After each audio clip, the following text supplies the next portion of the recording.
go. Ooh, it is a Monday. That means it's time for new demos. And first up is Touchstarved, which is a little bit loud currently. Let's just go into sound and reduce you a bit. There we go. Oh, it is your Tuesday now. Well, that's hardly my fault. It's Monday here, so Demo Monday it is. You will just have to travel back in time. That's how it works, Blobber. But yeah, first demo up is Touchstarved, and then after that it's Death or Treat. Touchstarved is visual novel dating sim with horror elements, apparently. We'll see how it goes. And then the other one is... how to even describe Death or Treat? How to even describe that? I mean, it's a bit of hack and slash, it's a bit... let's see, what was it put in? Hack and slash and Souls-like, so that's gonna go horrible for me, so I'll use this to get my spirits up, and then I'll be utterly crushed in the other game. Totally fair. Totally fair. This is a demo of the Touchstarved prologue and not the finished product. Thank you. Okay, it's a prologue, so it won't last long. Maybe. Content warning. Touchstarved is intended for an older audience. It contains mature content that includes, but is not limited to, horror, graphic violence, strong language, alcohol and drug references, injury, and dismemberment. Player discretion is advised. So, there will be no demon dongs in the game. See, partial nudity, sex, or even anything is mentioned here. Just horror and graphic violence. It will be fine. If you accept the embargo term and content warning. Embargo?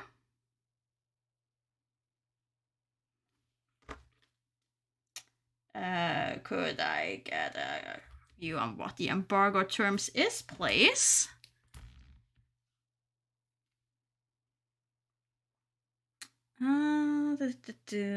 Usually, that's not a problem to stream demos. Even Square Enix let you stream demos. Just to be sure though, let me just double check that I haven't put anything in there. I think I checked before.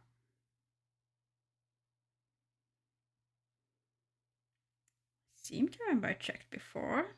Wasn't anything that said in there. Usually I put that quite clearly. But let's double check. Don't want to suddenly end up risking streaming something that clearly isn't wanting to be streamed. That is from Red Ring Studio. Double check their own page because sometimes they don't actually put the things there. Nothing there. FAQ.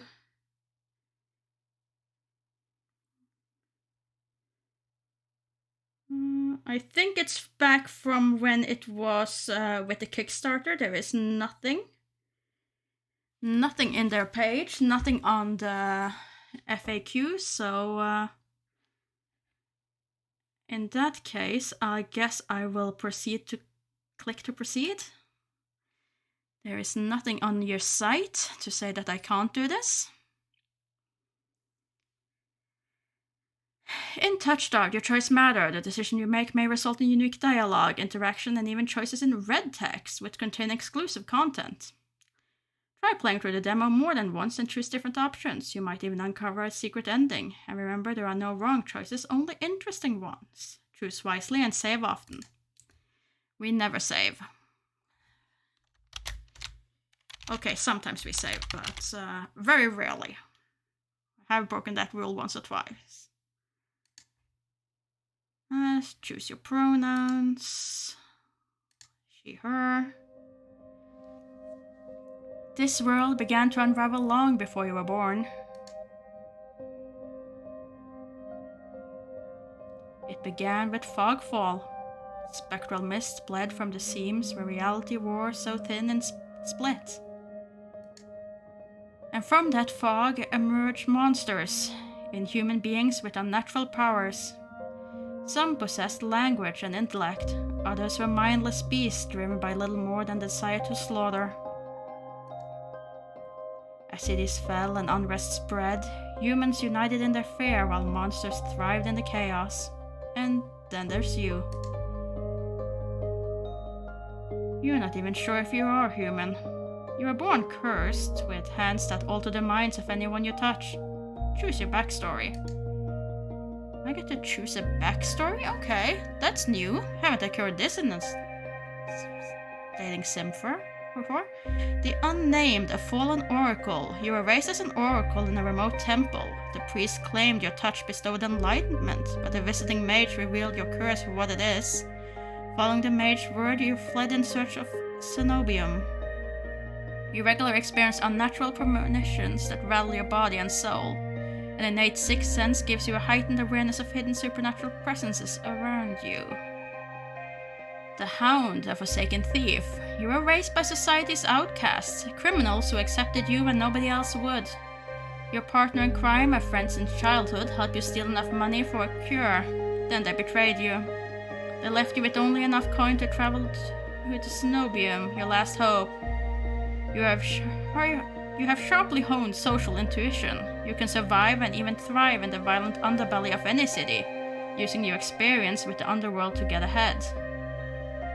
The Alchemist, an abandoned mage. An exiled Cenobium maid took you in as a child, raising you as her apprentice. She seemed to take pity on your curse, but you discovered that she was cultivating you as a test subject. You fled to Cenobium, seeking a cure. You're an experienced spellcaster with an encyclopedic knowledge of alchemy, spellcraft, and history. With a little observation, you can identify the subtle effects of magic. Well, this is interesting. Let's see. Fallen Oracle, Forsaken Thief, Abandoned Mage. Sure, let's go Thief.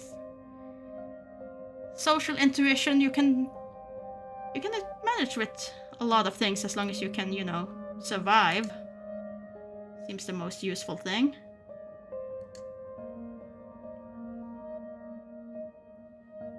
Also, hello there, Olav. Hope you're having a good day. Your name is Morgan. You selected she, her pronouns. Your backstory is the Hound. Is this correct? Yes. Wonder how much that's gonna change. The wasteland stretches as far as the eye can see. There is nothing out there but death, the ever-present stench of decay, and countless sun-bleached bones cast like seeds across the barren land. I could say death doesn't scare me, but to tell the truth, I'm desperate. It's been 2 weeks since I joined a caravan bound across the wastes. Finding a group that would accept me was a trial in itself. As rations grew scarce and my canteen ran dry, I began to despair. But then I saw it.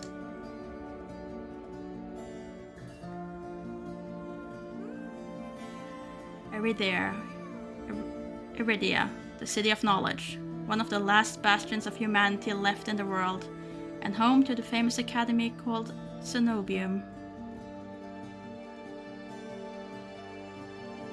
All the world's knowledge gathered in one place. If there's anywhere I'll find the cure for my curse, it's there.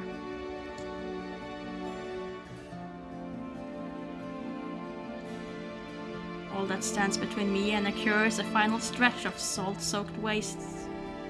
Or so I think, until I see the first tendril of fog snaking beneath the wagon. Is this fogfall? My stomach sinks at the very whisper of it. A silent storm more devastating than fire. Dangerous in cities, but a death sentence beyond them. thick blanket of fog engulfs us, smothering out the lantern's light. The wagon lurches to a stop. An eerie silence, heavy as the mist falls over us. The only warning we get is a strangled scream. Stay back! No! The cry dissolves into wet gurgling. Then the wagon violently pitches to the side. I hit the ground hard, the air punched from my lungs. When I open my eyes, adrenaline lends sudden, awful clarity to the carnage around me. A trader I once shared bread with lies face down in the mud, their back reduced to long strips of torn muscle, gleaming gristle and exposed bone. Bodies litter the wasteland. I try to rise, but my ankle explodes with pain so blinding, white blooms across my vision. Only when my eyes adjust do I see the dark shape in front of me. A soulless stops over the twisted form of a caravanner. I freeze, but it swivels its head. A dozen bulging eyes twitch in my direction and blink as one. The soulless lets out an ear-splitting shriek and runs at me. But right before it reaches me, the beast barrels past, vanishing into the mist. Distantly, a horse screams in the dark. I need to move now. Run for the city, head towards the wagon. Oh, I wouldn't imagine heading to the wagon would do much, so make a run for the city. I take off, running deep into the haze. The fog is so thick that I fear I'm headed in the wrong direction until I see a dim pinprick of light emanating from the shadow of a spire. It's faint, but it's enough. I came too far to die here. Rapid footsteps echo all around me. I turn in circles, frantically searching the opaque mist for the source. But the fogfall twists and stretches sound. Suddenly, the caravan's driver bursts forth from the fog. Our eyes meet too late. He slams into me, knocking me to the ground and slips in a patch of mud. The soulless falls on him as soon as he slows. It catches the driver by his throat and rakes his stomach with razor-sharp claws. He comes apart like wet paper, spilling intestine and viscera in a steaming tide. Fighting the urge to heave, I claw frantically through the slippery muck for a handhold. Shit. My hand catches on the jagged edge of a rib jutting up from the water. Bandages unfurl around the gouge torn deep into my palm.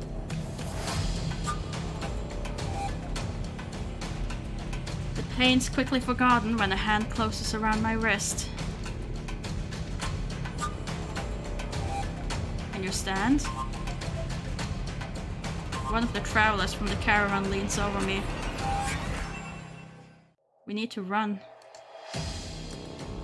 They reach for my hand and I realize too late that my bandages have come undone. No, don't touch me. The sensation of their thumb brushing the back of my hand sends a shiver down my spine. All it takes is one touch, and in the space of a breath my curse takes hold. Their lips peel back into a deranged grin.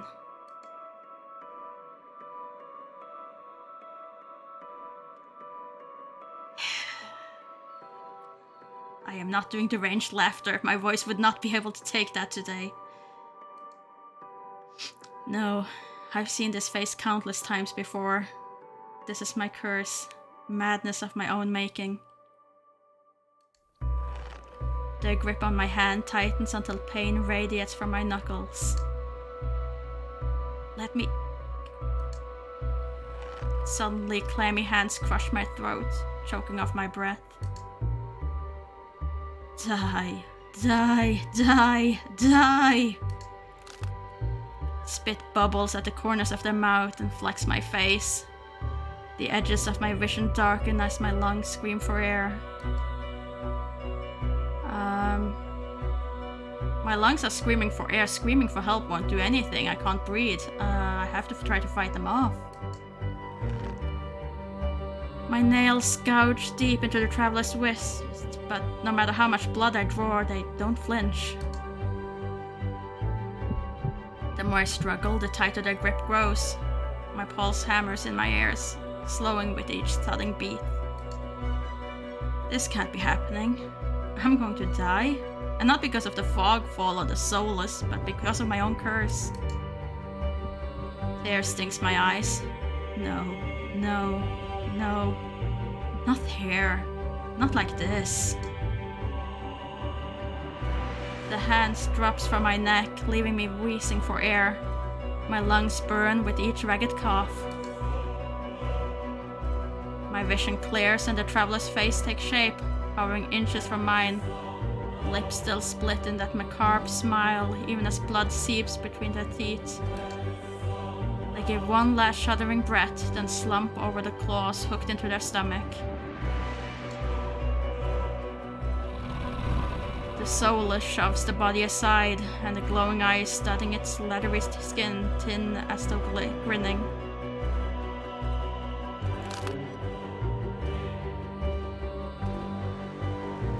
As a flash of claws, red spills across my vision.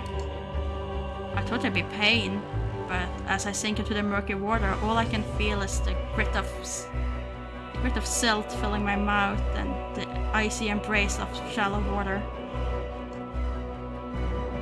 Distantly, I notice an arm resting among an outcrop of reeds, mine neatly severed at the elbow. Should have taken both arms. Without them, maybe I could have survived. Maybe I could have had a home. Instead, I'll die, cold, alone, and face down in a desolate wasteland. A fitting end for a monstrosity like me.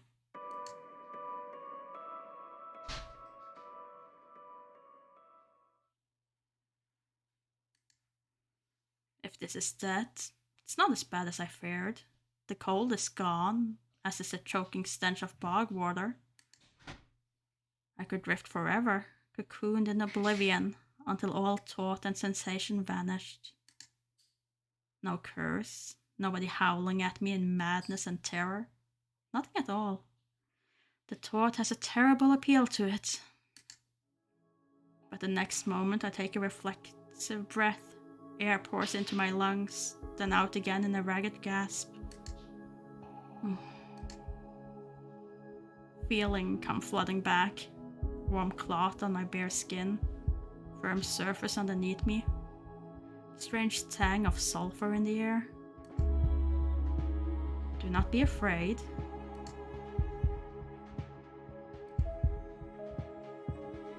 I twist my head toward the voice. Tears flood my blurry vision at the bright glow of lamplight. Try not to move. The voice is calm, steady, and commanding, but more importantly, it's a stranger's voice. One thought cuts through my mental fog. I have no idea who this is, and I'm completely at their mercy. Stay away from me. My words come out in little more than a creaky whisper. I clamp my mouth shut, hating how weak and helpless I sound. No. No? Who the hell is this? Sure, try to sit up. I manage to push myself up on one elbow, but my head swims and my surrounding gives an alarming lurch. Ah, a stubborn patient. I don't have the strength to dignify that with a response. Instead, I pull the sheet up higher and wipe my eyes until my vision clears. The stranger towers over my prone form. Warm light reflects off his pristine medical coat. I instinctively shrink back, and that's when I notice I'm completely naked except for a thin linen sheet. Naked, lying in a low cot with a pair of sharp golden eyes watching my every move. The man's gaze flickers to my exposed, unbandaged hands. I plunge my hands under the sheet to hide them from sight, though it's too late. He must have noticed what I look like. Strange, cursed, inhuman. I brace myself for his inevitable suspicion and disgust, but his expression doesn't even flicker from that courteous smile. He just watches in placid silence as I struggle to make sense of my surroundings. Where am I? Who are you? Be calm, you're safe here. Whoever this is, he clearly has no idea who or what I am. Never been safe anywhere, with anyone. The only people I ever trusted betrayed me for a fat purse of coin. I scowl, pulling the sheet protectively around myself. Where are my clothes? The man's golden eyes narrow slightly. A sharp sigh rustles the paper in his hands. I see you are not to be dissuaded. Your clothes were torn to shreds when I found you, but I procured replacements. With a soft creak, he stands from his chair, giving me a better view of my surroundings. I seem to be in some sort of medical clinic. Bottles of silvery alchemical concoctions line the counters in neat rows. The air makes my nose twitch, a faint whiff of smoke and something distantly metallic that I can't quite place. The doctor procures a large, dense bundle of cloth, which he sets at the foot of my cot. He's easily a head taller than most, and I have to crane my neck to look at him. I don't know you. Could you step out? I lift my head, looking defiantly into those golden eyes. Could you step out first? I'm not getting dressed with you standing here. To my surprise, the man's mouth quirks. I was not planning on watching. Still smiling to himself, he disappears through a narrow door. I hear a soft click as the lock turns behind him. I counted 3 in the sudden silence. When I don't hear any more footsteps, I reach for the bundle of clothes. An itch on my elbow stops me short. I reach down absently to rub at it, then freeze when my fingers meet a neat line of stitches.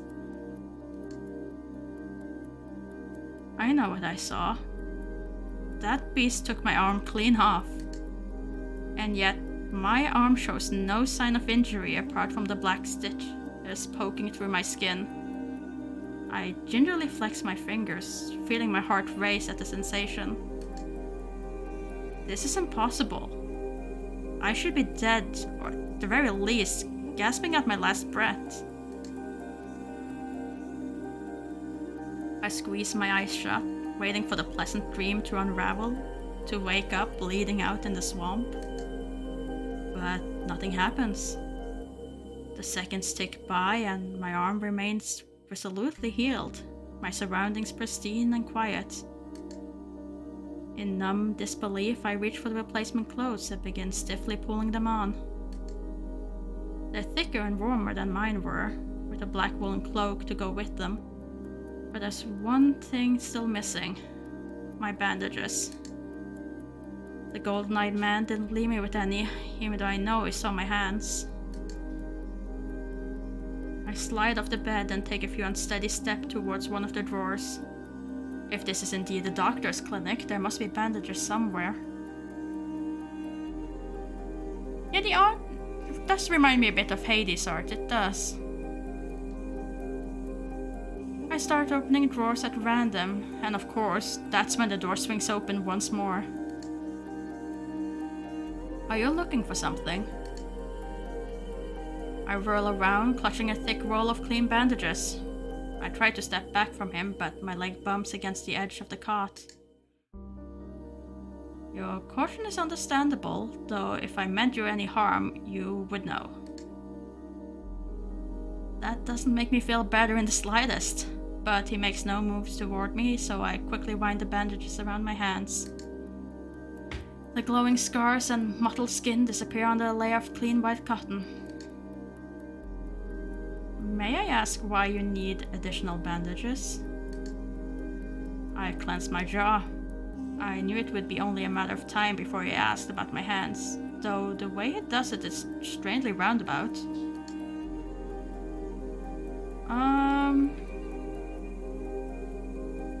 inclined to answer. Well, that's a very personal question, and I don't really want to answer.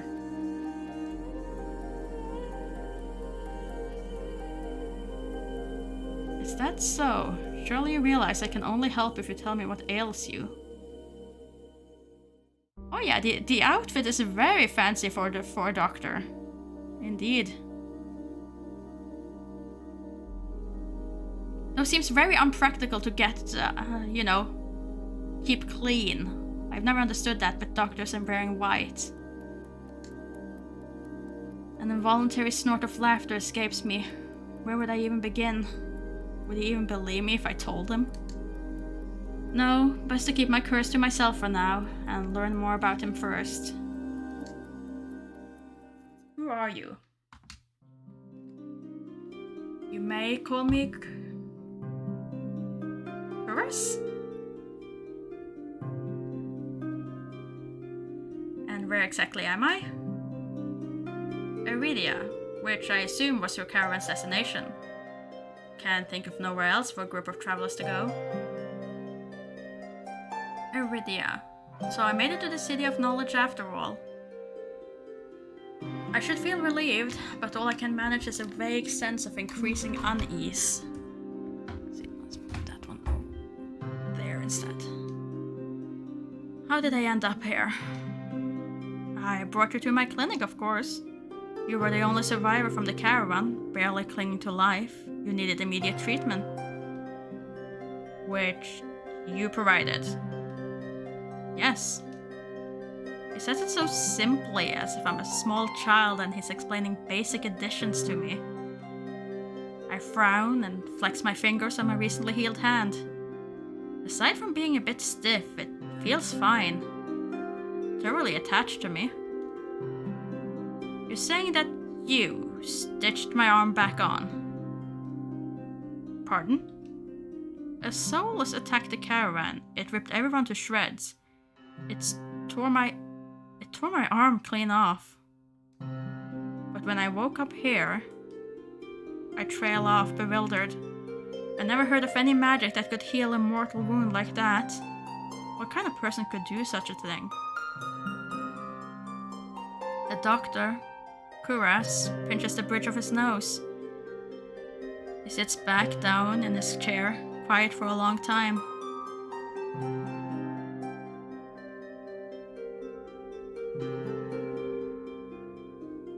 Let's see, do the American accent. Q. Texas R. I can't even imagine that.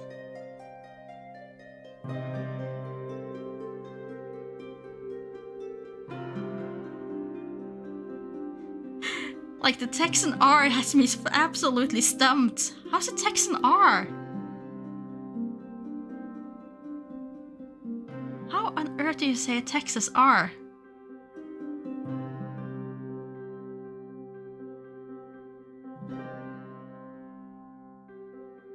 I'm afraid I can't do that, Orlov.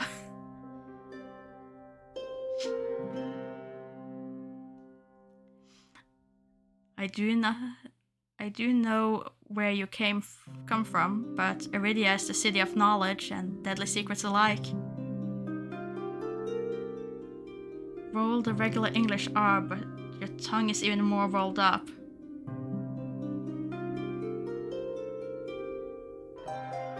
So...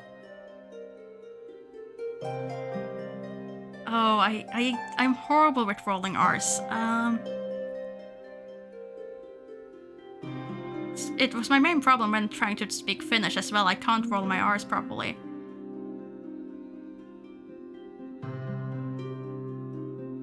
Kiras? I think that's the closest I'm gonna get. I can't do that R properly.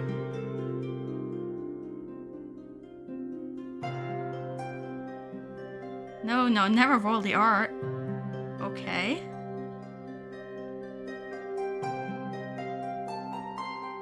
But you said roll the regular English R.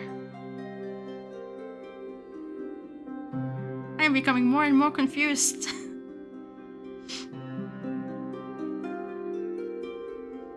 just meet some other guy and we don't have to worry about how this, Oh, he means the drawl.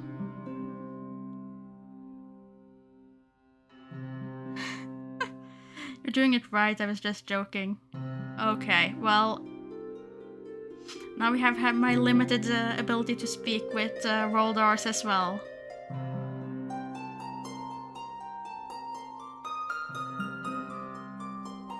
Information is power, and it is most unwise to give or receive it freely. Since you have refused to divulge your secrets, I will not divulge mine. I do not even know your name. I was just... You are new to Erida, so I will overlook the specific breach of etiquette. However, you should not expect others to extend the same courtesy. You understand? He looks pointedly at my freshly bandaged hands. Low though I am to admit it, he has a point. I'm also a complete stranger to him, and if he's telling the truth, he saved my life. I take a deep, steadying breath. This time when I speak, I sound a bit more like myself. Morgan. My name is Morgan. It's a pleasure to meet you, Morgan. There's a little more warmth in his smile, his polite demeanor back in an instant. Thank you for saving my life. I chance a smile in return. Even if he won't explain how he did the impossible, there's no doubt in my mind that I'd be dead if not for... See, now I'm too conscious of it, darn it! This is the problem. Now I'm conscious of it. Curious. Think nothing of it. I'm not sure if it's just being excessively courteous, but his words only raise more urgent questions.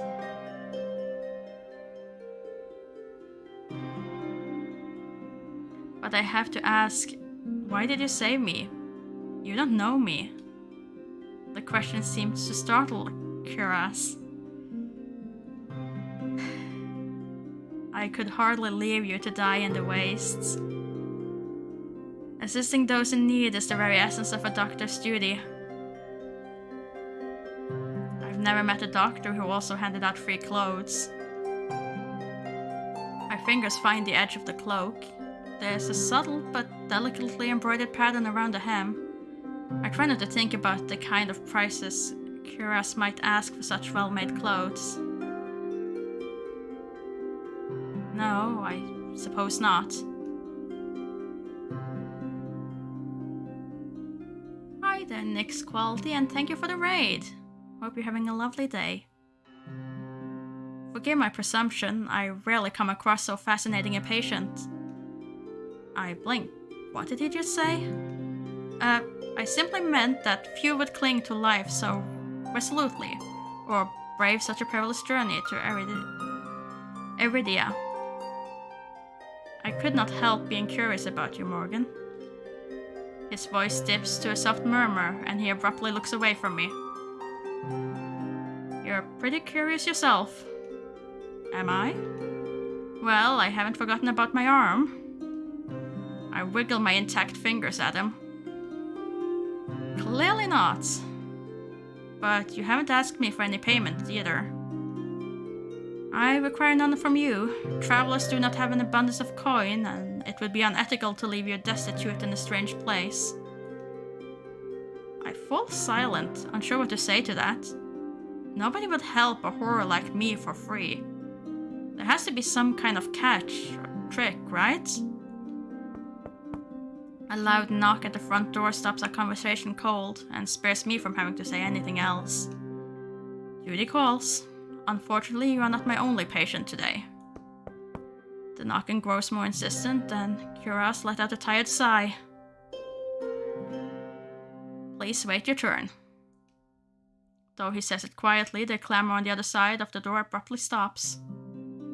Do you need anything before you leave, Morgan? Hello there, Alpha, and thank you for the raid. Oh. Between the soulless attack and my miraculous survival, I'd almost forgotten why I came to Iridia in the first place. I need directions to the cenobium. The cenobium? The look on his face is downright chilling. He pauses, choosing his word with cold deliberation when he speaks again. Whatever you seek, it is very unlikely you will find it there. The cenobium's gate opened for precious few visitors. Even if they did, you would not like what you found inside. My heart sinks. Is he saying that I came all this way for nothing? Risk life and limb for nothing? No, that can't be. I've only just arrived and Iridia is the largest city still standing. There has to be a cure for me here. Then, if not the cenobium, where would you suggest? Do you know anyone else in Iridia? I shake my head. Then I suggest a local guide. Head to the Wet Wick and ask for Leander. Excuse me? The Wet what? The Wet Wick. He sounds deeply unamused.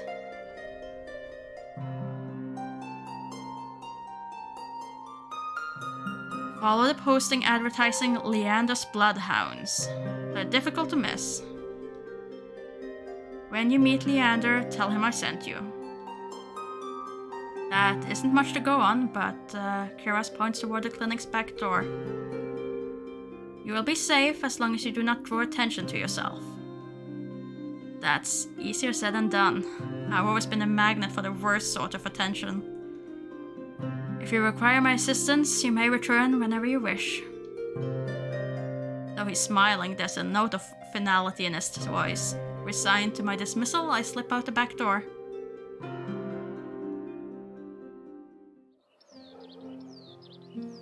I find myself standing in a narrow and rather gloomy alley. I pull the new cloak up over my nose, stepping over the contents of chamber pots that have been emptied into the street. Something weighs heavily inside one of the cloak's pockets, my coin purse. Everything is still inside, every last coin that I'd scraped together for the journey to Iridia. It doesn't even look like it was opened. There were so few coins to begin with, they probably weren't worth stealing. Glance back at the clinic's closed door. Kiras didn't take any payment, didn't even ask for a future favor. But he also said that in Iridia, secrets are power. Does he expect me to give up mine at some point? That's not exactly a comforting thought. Still, no matter why he did it, Kiras gave me a second chance and a lead on where I might find help. I better get going before he changes his mind. I squeeze out of the alley and into the crowded main street.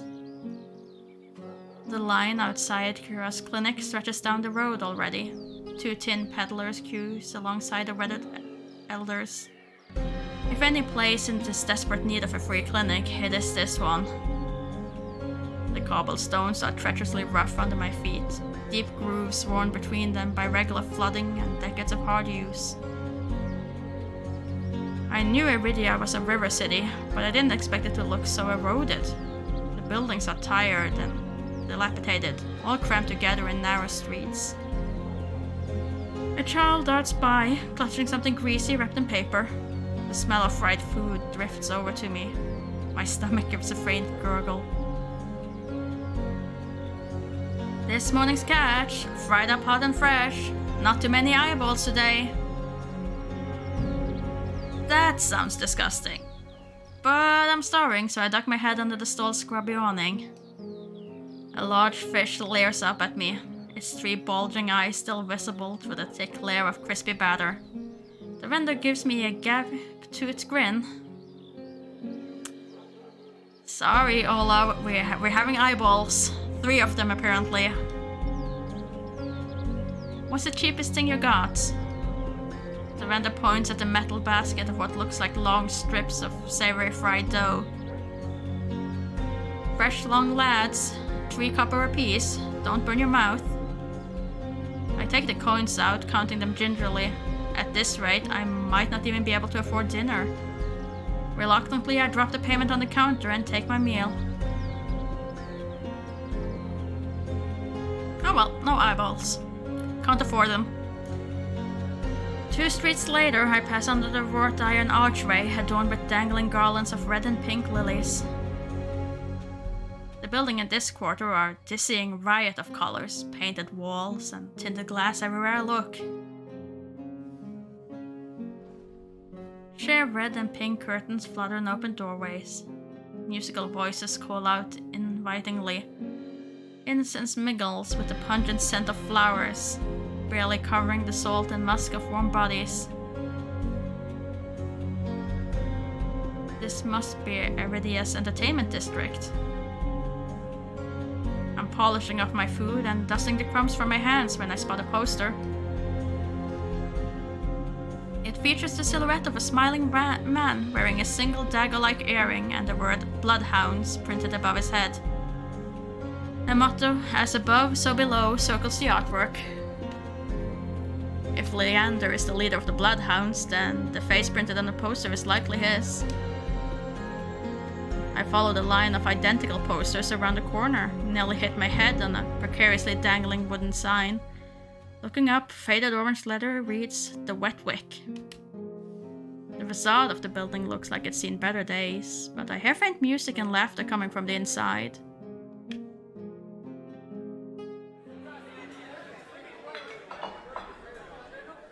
The inside of the bar is a far cry from the abandoned exterior. It's not even midday, yet most of the tables and booths are occupied by a loose assembly of people in matching green cloaks. It's a lot you can tell about the city by the dives. This one seems ordinary enough, even if the uniforms are unusual. A cursory glance doesn't turn up anyone with a dagger-shaped earring. I'm about to head towards the counter when a chant rises from the center of the room. "Show! Show! Show!" The remaining green cloaks abandon the bar and their booths to rush toward the center of the room in a sudden torrent. There's no time to move out of the way. I'm caught, swept along in the ale-stenched current. Hey! Rhythmic chanting drowns out my voice. I thrash, throwing out my elbows as the press of bodies grows heavier. My hip knocks into a table. I grip it, holding on tight to steady myself. But the crowd has stilled. The chanting stopped. A pair of gilded boots stride across the tabletop. Seriously, you dogs. Again. Scattered laughter and cheers rise from the audience. I drag my eyes upwards. A well-dressed man stands on the table in front of me, his broad shoulders framed by thick lapels of a trench coat. This really is the last time, alright? This time when he speaks, the audience falls silent, as though bewitched by his magnetic presence of rich, low voice. But nothing is as captivating as his smile. He beams at the crowd around him, a performer in his makeshift stage. Don't blink, or you'll miss it. He laughs, and the dagger-shaped earring dangling from his left ear catches the light in a flash of gold. It would seem I found Leander. He raises his hand above the audience and snaps. A flash of pale green light, real magic, no ordinary stage trick, blinds me. As the brilliance ebbs, my gaze refocuses on the mage towering above me. He flicks his wrist and the magic spiraling around him coalesces. A delicate flower stem sprouts from between his pinched fingers. One by one, glowing lily petals spring forth.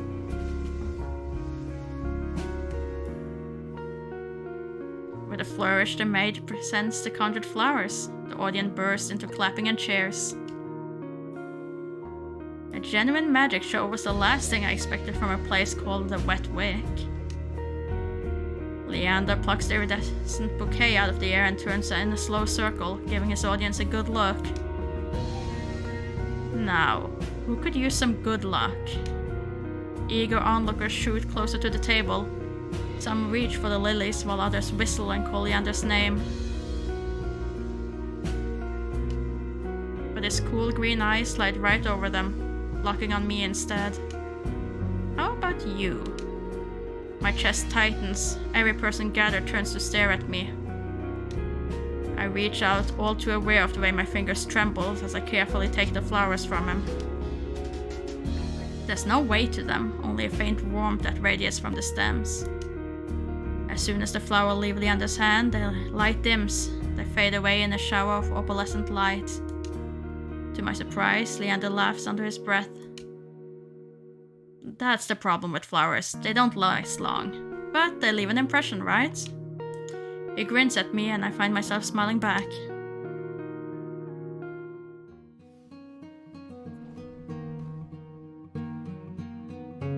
Leander steps off the table, dropping among the excited crowd with an audible click. Alright, bloodhounds, get back to your drinks. Show's over. The green cloaks disperse at his command, returning to the tables and booths. I mean, yeah, smooth. Very smooth. By all means. And he has a name I can pronounce without having to worry, so that gives him a plus in my book. Before I can make my way towards Leander, his eyes find me. He gives me a friendly wave, then beckons me over to the crowded counter. I manage to squeeze beside him, but there's so little room that his broad shoulders presses against mine. I tense, but he doesn't seem to mind at all. Is this your first time in Iridia? He says it lightly, with a genuine air of curiosity. Do I stick out that much? No, but I'm certain I'd remember seeing a face as lovely as yours around HallowTown. My eyes flicker to the polished countertop. I'm not used to flattery, and being this close makes eye contact difficult. As if on cue, the bartender approaches us. What can I get you? Surprise me, and add anything my friend wants to my tab. I wasn't expecting the generosity, but I have to admit I do feel a little thirsty after all that fried dough. I'll have what he's having. While the bartender leaves to fix our drinks, Leander leans his elbows on the counter. I'm close enough to notice the purple shadows under his lower lids. His eyes wander over me in return, but when they look at my bandaged hands, a sour taste rises in my throat. Here comes the questions. So, what brings you to the Wick? Hura sent me. He pushes his hair back from his forehead, but it immediately falls right back into place. So, it's about work. The bartender returns with a pair of glasses filled with what I can only assume is beer. I raise my glass and give it an experimental sniff. It smells faintly yeasty, but with an undercurrent I can't quite place. A quick sip confirms my worst suspicions. It's awful. Somehow briny and sour in a way that reminds me of pickles. He may be a pretty boy, but he drinks pickle beer. Ugh. But any thought of complaining dies the moment I look up and see Leander taking a deep swig from his glass. He lets out a satisfied breath. How can I be of assistance? I need to get to the cenobium. As soon as the word cenobium leaves my mouth, the entire bar falls silent. Bloodhounds twist around in their seats to gawk openly. Finally, an especially drunk one speaks up. The hell are you bringing up the cenobium in here? Throw him out. This is bloodhound territory. The ritual catches me off guard. From the angry looks thrown my way, it's clear I've broken some unspoken rule just by mentioning the cenobium. When I glance at Leander, he's drinking, as though he hasn't noticed the uproar.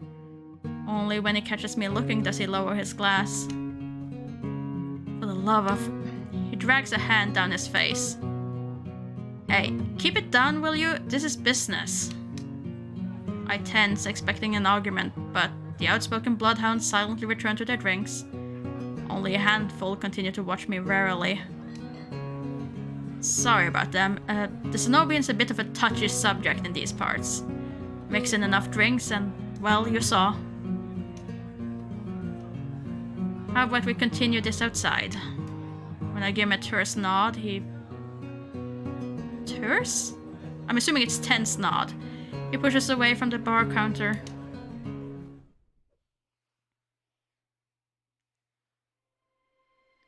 I follow Leander to an alleyway tucked behind a wet wick where layers of frayed Bloodhounds posters have been plastered to the walls. It means short. Okay, thanks, Blubber.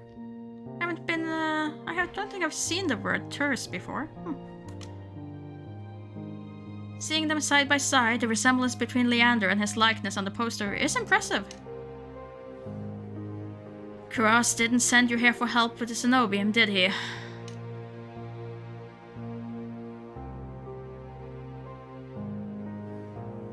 From the look he gives me, he already knows the answer. I glance away.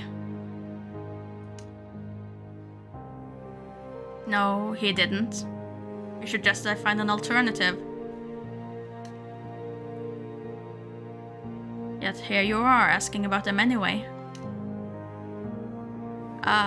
In that case, I do believe this might be the case of someone writing something, wanting another word and using a synonym dictionary without really thinking about how it's most oftenly used.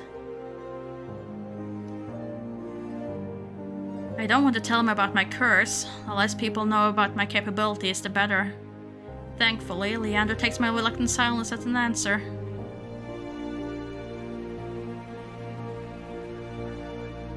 Well, I see you're already aware of the city's currency. Information's worth its weight in gold here.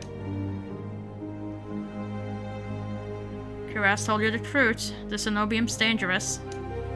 Get on their bad side and they'll imprison you if you're lucky. Torture you if you're not. But Cenobium's supposed to be a place for learning, a sanctuary. The Cenobium has always been heralded as the last bastion of human knowledge, a shining beacon of hope in a world steeped in nightmares. If any place held answers, it would be the Cenobium. That's why I came here. That's what I want you to think. But things that seem too good to be true are often just that. Such a simple statement, and yet it leaves me reeling. If it's true, if I staked everything on a lie, then what now? Leander clears his throat. But, as I always say, there's a solution to every problem, and alternatives to every solution. He claps his hands and turns to me with a brilliant smile. That's why Kuras pointed you to the Bloodhounds. Let us help you. Whether it's hunting soulless, finding people, or recovering stolen valuables, we can do it all. And free of charge. I'm shaking my head before he's even finished his practice speech. My patience is wearing dangerously thin. Listen, I appreciate the offer, but my problem can't be solved by a group of good Samaritans. To my chagrin, Leander nods slowly. Then your problem must be fairly serious. And if the Cenobium's your first choice, you're searching for a magical solution, aren't you?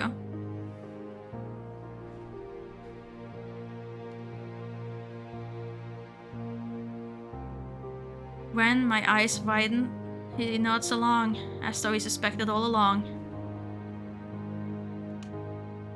I'd be happy to help you out. That's if you could tell me what ails you. Leander might not work for the Cenobium, but he is a mage. And a powerful one at that, if his demonstration earlier is any indication. I'm silent, plagued by indecision. I don't know if I can trust him, but it's not like I have any alternatives. I hate to admit it, but this could be my only path forward. My confession comes out in a pained whisper. I'm cursed. Cursed? Oh, now I'm very curious. What kind of curse? Something ancestral or more recent?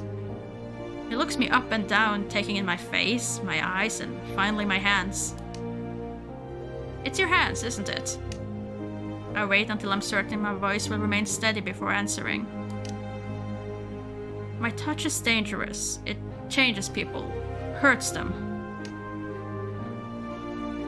Before I even finish, Leander begins taking his glove off. He tugs his right hand free and flexes his fingers. Let's see it. He offers me his hand and a prismatic flash of magic ripple across his palm. But I'm already shrinking backwards. I can't. I don't care how confident Leander is. I can't bring myself to hurt him. To see his kind face twist into a mask of madness? Believe me, this isn't an ordinary curse. I'll be fine. Perhaps where you came from, your affliction was strange and one of a kind. But spend a year in this city and you'll see 1,000 curses and thrice as many cures. Do you really think Curas would send you here if I couldn't handle it?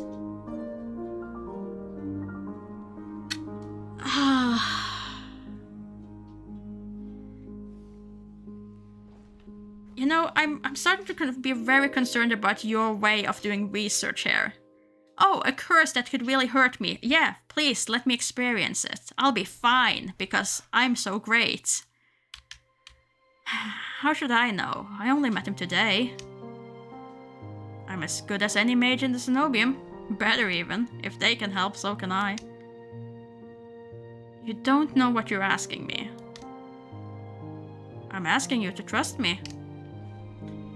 I look from Leander's outstretched hand to his confident smile. Then, with a short breath, I begin unwinding the bandages from my hand. Fine. But if you lose control, don't say I didn't warn you. You can tie me up first if it makes you feel better. With each joint I expose, I grow more and more certain that this is a terrible idea. Ready when you are. If he's bothered by the way my hands look, he doesn't show it. My fingers hover shakily over his palm. 3, 2, 1. I hesitate at the last second, but Leander does not. His hand closes tightly around mine. The instant his fingers graze mine, his expression goes blank. Leander? I try to pull away, but he won't let go. My stomach sinks, fear clutching me even harder than Leander's grip as he takes a slow, deliberate step closer. His free hand rises, outstretched fingers angling towards my neck. No, you're just fine. Interesting. That's one hell of a curse. His hand lands gently on my shoulder to steady me. I didn't even realize I was shaking. I search Leander's face for traces of madness, but his eyes remain a clear, soft green. Color rises in his cheek, but he remains still except for the subtle bobbing of his throat. Neither of us speak as I trace the contours of Leander's palm, lost in an awareness I wasn't prepared for. I've been with other people, kissed them, been embraced by them, and more, but not like this. My fingers, long deprived by years of bandaging, pick up every single detail. The grooves of his palm, the smooth shell of his nail, the pulse of his heart. For as long as I've lived, I've never been able to hold someone's hand. Not without dire consequences. I never realized what I was missing until this moment. While Leander's pulse is steady, mine is hammering as fear gives way to excitement. My hand glides over Leander's wrist and up his forearm, where smooth skin abruptly gives way to the raised scar by the edge of his sleeve. It matches the one that runs from his collar to cheekbone. Could it be the same wound? I glance at Leander's face and his lips part as he considers his word before speaking. Am I the first person you've been able to touch like this? My hand goes still on his arm. So far. I'll admit your touch does make it somewhat difficult to stay level-headed, but not due to your power. He takes my hand, his soft green eyes flicks to mine before he turns it to inspect the golden fissures crisscrossing my knuckles. Look, we match. He points at the golden pin on his coat collar, and I give him a small smile. I draw my hand back and take a steadying breath. My head feels as though it's stuffed with cotton. Habit alone guides me through the motions of rewrapping my hand, although my fingers tremble too much for the bandage to lie flat. I can't believe that worked.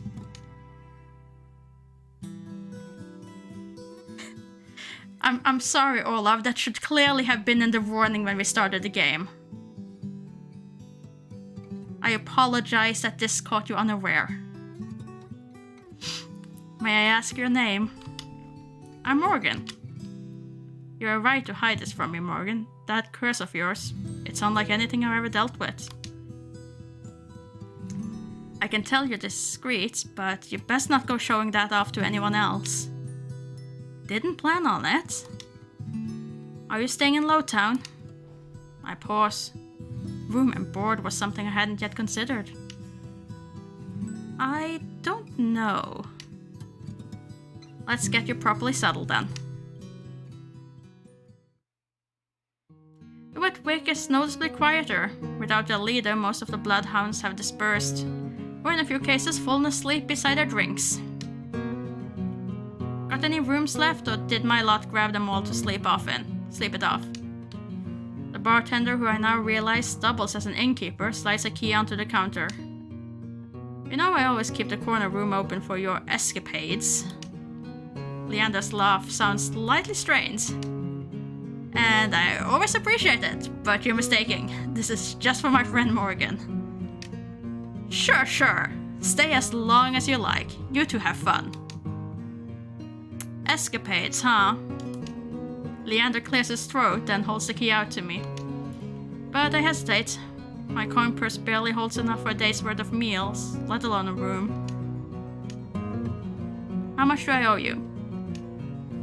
Nothing. Bloodhound rates. My treat since you shared your secret. Food, drink, a warm bed, anything you need. Carefully, I take the key from him. It's small, but weighs heavy in my palm. Never expected to have a warm bed in Iridia, let alone free meals. I planned to steal whatever I needed to get by, no matter how dangerous. Thank you.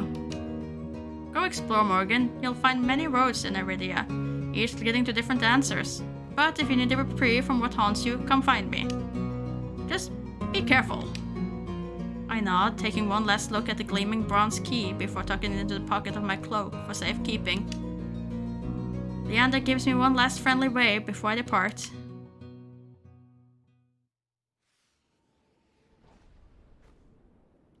The air clings, sodden and heavy. Without the morning crowd, the sunless street looks barren and bleak. Even the peddlers are long gone. Only a pair of crows remain quibbling over the stale crusts in the gutter. I feel a ridiculous pang of envy. At least they got reasons to fight. I never felt so lost. Kuras and Leander both made it clear that the Cenobian can't be trusted. But I came so far, endured so much. I need to see the Cenobian for myself, if only to satisfy my curiosity. Should have asked someone at the bar for directions before leaving. I'm about to turn back when a shadow passes over me. A cloud, I think, until a puff of hot breath tickles the back of my neck. The shadow runs down the street in rivulets. Formless dark spreads like ink into the blotted shape. Claws stretch, a muscle splits open to reveal long, jagged teeth. A growl rumbles so low and deep I feel it. I want to run, to scream, but I feel trapped, as though the slightest movement or a single breath will snap the jaws around me shut. No, I won't let it end like this. If I'm going to die, I want to see what got me first. I steel myself, then turn. The shadow vanishes as quickly as it came. I'm left standing in the middle of the street, alone except for a figure reclining in the shade of a nearby stoop.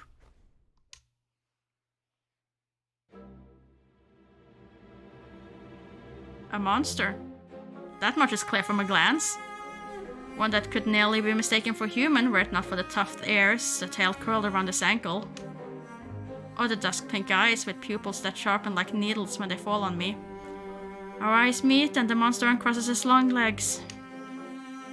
His hair gleams a shade of red that reminds me of unsettling of blood where it curls around his collared throat. Jumpy, aren't you? His tone is so light and carefree that I glance over my shoulder to make sure he's speaking to me. When I look back, the stranger props his chin on his knuckles and regards me with an inscrutable little smile. Didn't you see the shadow just now? It was massive. Moved like a beast? Even as I speak, I'm aware of how ridiculous I must sound, but the stranger's smile doesn't falter. The only beast I've seen are the wick-drooling regulars, though this did catch my eye. With a flourish of his hands, my in-room key appears dangling from his finger. It turns on its chain, glittering when it catches the light. Very rude. Very rude indeed. My hands fly to my cloak pockets and sure enough, find them flat.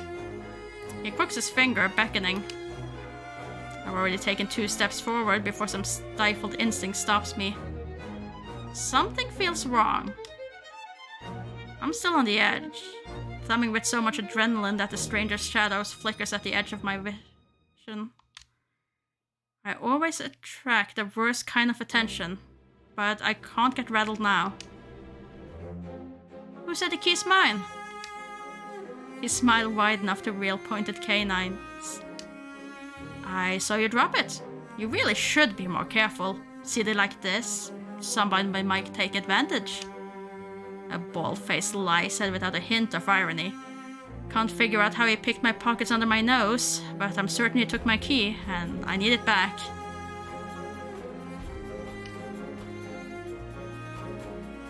Hi there, Worm. Hope you're having a great day. I approach the man, careful to keep an arm's length away. He doesn't look dangerous, but the most deadly ones never do.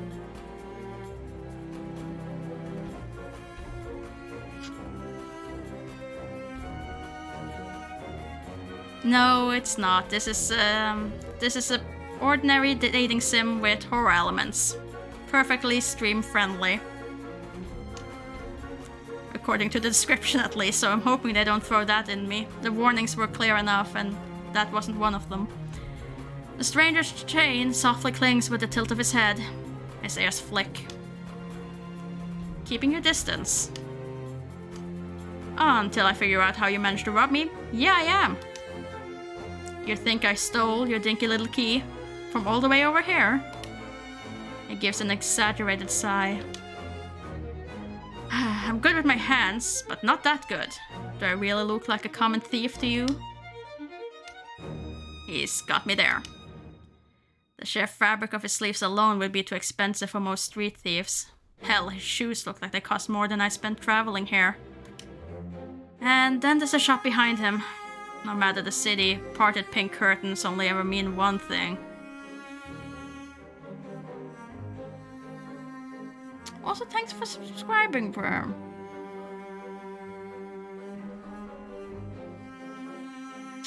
And also for gifting. Very kind of you. I'm not looking to buy, and I doubt I could afford your services anyway. Luckily for you, I don't charge. Sounds like a horrible business model. I'm just gonna say. The man runs the tip of his tongue over a fang, and for the first time since I stepped into the shadow, I feel something other than dread. My face grows hot. That's not what I meant. I'm flattered, really. Respects my trade, I might make an exception for you. How about half off for a handy? Or you could just hand over my key. Ask nicely and I might even let you tug my tail. Just throw it here. So some spindly little street urchin can snatch it and run.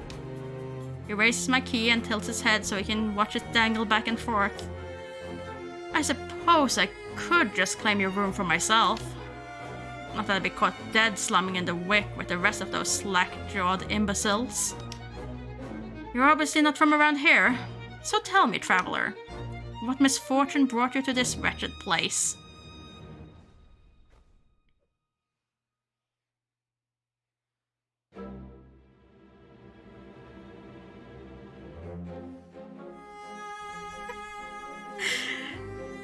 You guys are never gonna get over that hand-holding, huh?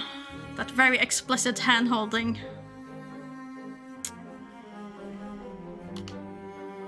His voice practically drips with derision. I'm not telling you anything. What could possibly drawn you to this dreary little pig pen? I wonder. He listlessly watches the arch of my key swinging around his finger. The weather's shit, the food's dreck, and there's entirely too many monsters for a human to feel safe. Unless... Dagger-sharp eyes flick towards me. They gleam with amusement. Unless you're just dying to consort with monsters. By now, my embarrassment has worn away, leaving simmering impatience in this place. If this is a shakedown, it's the most frustrating one I've ever experienced. Oh... Okay.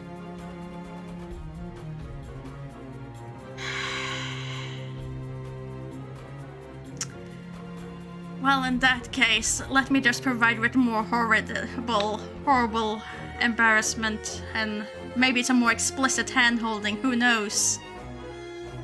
Avert your eyes. How do you know that I spent all my money, starved and nearly died in a swamp, just so I could crawl into a bed with the first thirsty monster I saw? That earns me a burst of breathy laughter. He gazes at me under his dark lashes. Aren't you funny? Could you be any more obvious? I have been told subtlety's not my strength. So, your place or mine? If I only had my key, then I might be able to invite you up. His languid gaze glides from me to the key in his hand and back. Come, take my hand and we'll go together. The more he flirts, the more convinced I am this is some kind of trap.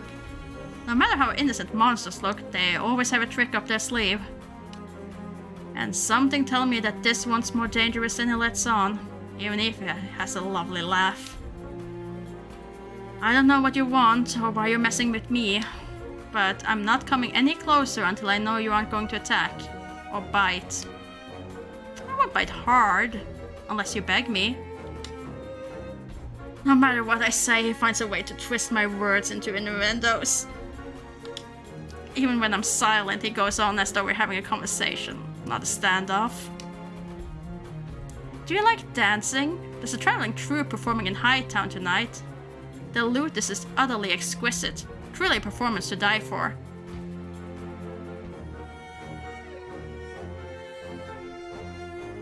Let's see, do the stalkers already make him a monster? Cruel.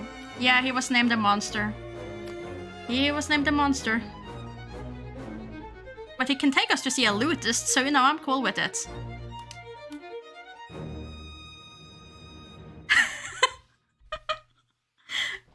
Blubber, where did your mind go? It was an innocent lootist. It was a music.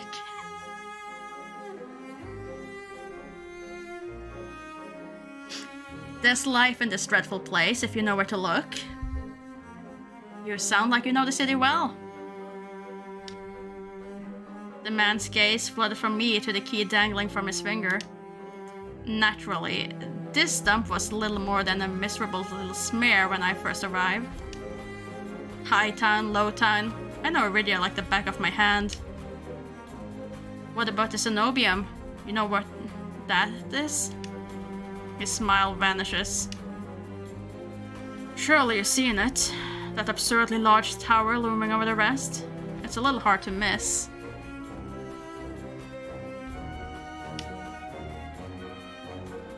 You must mean the spire I noticed when I first caught sight of Iridia. The cenobium's overrated. Forget about it. I can show you things those stuffy boars with the limp-dick tower couldn't even dream of. I already got plans. Oh, have you some pressing matter at the cenobium? Lunch dates with the librarians? Tea time with the most esteemed abbess? That's my business. What's it matter to you? I square my shoulders and the amusement bleeds out of him. Your loss. The stranger, finally bored of his tedious game, extended his hands towards me. The key rests in his palm, neatly dividing skin and leather. When he makes no other move, I reach for the key. But as soon as my fingers graze smooth brass, his hand springs shut around my elbow. Hey! key yanks me down and I stagger, my soul slipping on the steps. For a sick moment, I fear my bandages will unravel under his touch, but he's careful not to disturb them, even as his finger digs into my arm. I knew I smelled blood. You reek of death and the road. And that fucking doctor. His voice, once silken, lowers to a smoky growl. The shadows around him seethe and boil as he pulls me closer. And something else. He murmurs against my throat, nose grazing my jaw. Let go. I try to twist away, but he doesn't budge. His breath trails down my neck, sending a thrill of dread through me, but just when I fear he'll bite, he takes a deep whiff instead. His wide, flat eyes gleam with naked hunger as he gazes up at me. Not quite human, not quite monster. Seems we're both rare. The stranger's ass flattens and he releases me with a short breath. I yank my arm back, massaging it where his grip left grooves in the bandages. The stranger twists around to watch a woman duck from the curtains behind him. Her pressed uniform bears the insignias of the Cenobium. I'll leave for all for what, 10 minutes and you're making trouble again? Will you quit harassing the tourists? The stranger, Burr, I take it, rolls his eyes and flashes the cleric a withering smile. So suspicious. Can't you see this is a friend of mine? A natural liar. He grins at me and his tail swishes minutely. The woman purrs her lips at me, clearly unconvinced. I open my mouth to correct him, but word cuts in. I was graciously offer my dear friend some free advice. Though his voice remains light and cheerful, his expression darkens. Danger's drawn to you like a moth to a flame. It will always find you, given time. The woman clucked her tongues as though she heard this recital 102 times. Word of advice: don't take free advice from lazy foxes lounging in the streets. This cook would sell water to a drowning man for the sheer enjoyment of it. She shrugs off a wilted look from Rare. Oh please, any friend of yours knows it's true. Now hold still. Rare rises gracefully at the approach. He pushes his hair aside so it drapes over one shoulder, exposing the long line of his neck. And suddenly it dawns on me that the jingling I heard earlier wasn't coming from the harness attached to his collar, but a leash. A heavy iron chain wound around the hitching post and padlocked to the back of his collar. Rare posed deliberately to hide his leash from me. The woman produces a keyring from her pocket. She rifles through a dozen identical keys before selecting one and slotting it into the lock. Come on, unless your friend's tagging along on a merry little soulless hunt. They're hunting for soulless inside the city? Words momentarily fail me. The woman regards me with a polite, if tight smile before marching down the stairs. Rare lingers. He stretches his arms over his head with a yawn, and I try not to stare at the way his stomach flattens when he arches his back. Your little secret's safe with me. Try not to get yourself killed, huh? Rare hops off the stoop and bounds after the woman. His tail sways merrily as though he hadn't just lied and threatened me. Did you try that thing I mentioned? The Lavintian knot? That the one where you take 3 fingers and... Actually, don't tell me. Knowing you, it's disgusting. Rare's eerie laughter echoes down the street. It's only after he and the cleric has vanished from sight that I realize I'm still missing something. Wait! Reflectively, I shove my hands into my pockets and find it. The room key. I ease the key from my pocket and smooth my thumb over its teeth as I try to recall a touch, a tell, or any hint of Rare's sleight of hand. But I can't figure out how he did it.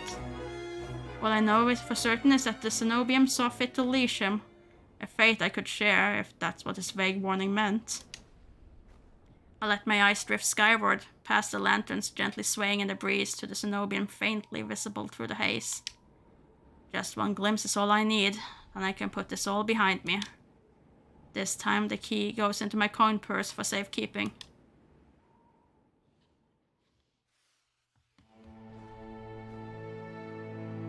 Oh, let's see. But that, however, is 122. And this demo doesn't seem to stop anyway. But it will have to. It will have to. We still have one more demo to deal with. Back to title, please. Yeah, I'm sure I want to quit to the title screen. It's fine. So, let's swap games. Oh yeah, that's a demo. Part of the demo. It's Demo Monday.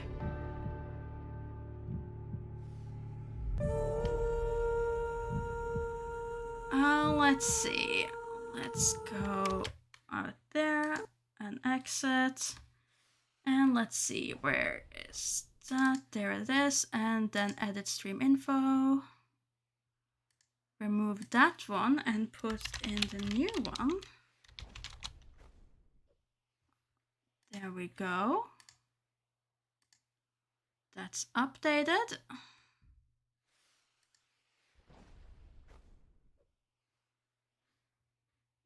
And there we go. Come on. Work.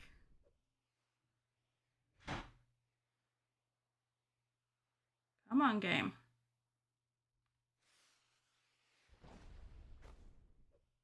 Don't be difficult.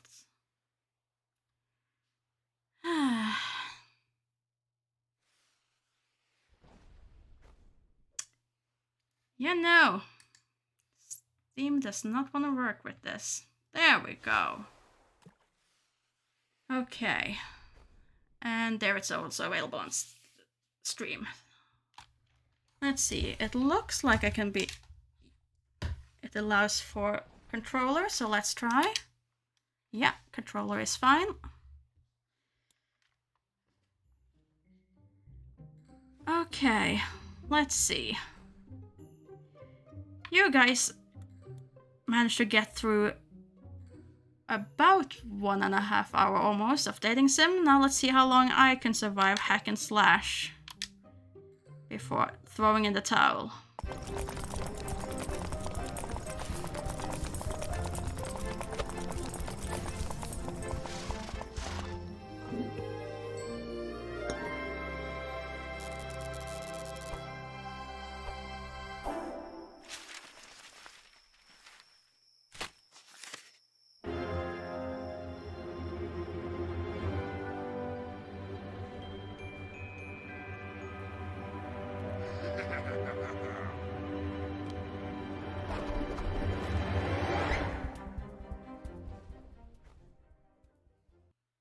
Okay.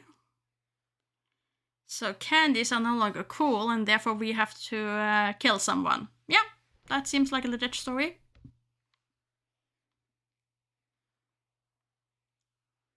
No one messes with the candy business. Again, game, if you could find it in you to actually function, that'd be great. There we go. Scary. Have you seen the state the village in? Where has everyone run off to? It's as if they vanished. I have a feeling we only have Storium to blame. First thing first, we're going to go off on that Fraserberg guy for this, if you know what I mean. But we need to help those poor souls first. We don't have anyone else to sell all of this candy to either way. Business is business, if you catch my drift. I thought I saw some light inside the pumpkin on the way here, but the one in the center of the village? If someone's in there, that means Mr. Job still hasn't given up his business either. Huh. What? Little ghost doggo! LB. Good doggo. Oh, very good doggo. Get all the pets. Let's see. Detox box? Health upgrade shop. Delicious drink that upgrade your health stats. Can I pet the cat? Of course not. Because you don't pet cats. Can I jump up and say hi to you? It's Jobs! Hello, Scary. If you're wondering how I'm still not hooked on that Storium thing, because I'm hooked on my music here instead. Never thought it'd be a thing to save me, yet here we are. Have you seen this fiasco? Our old friends abandoned their homes. There's only a few of us left. But don't you worry, I think we can bring back that HallowTown spirit that distinguished this beautiful village of ours. Knowing you, I don't doubt that you're ready to start throwing fists. But my dear friend, you're at least going to need Mr. Joe Bite. Joe Bite help. No, Joe Bite help first? As you know, he's capable of bringing back your snuffed out soul to HallowTown, so he's an indispensable asset to this endeavor. As soon as you approach these different shops, you'll see that they can be repaired with candy. You'll surely have enough to cheer up its owner, but they might sometimes need a little bit more of a push. Suggest that you head over to Mr. Joe Bite and repair it. That's a sensible course of action if you're abandoning HallowTown after all.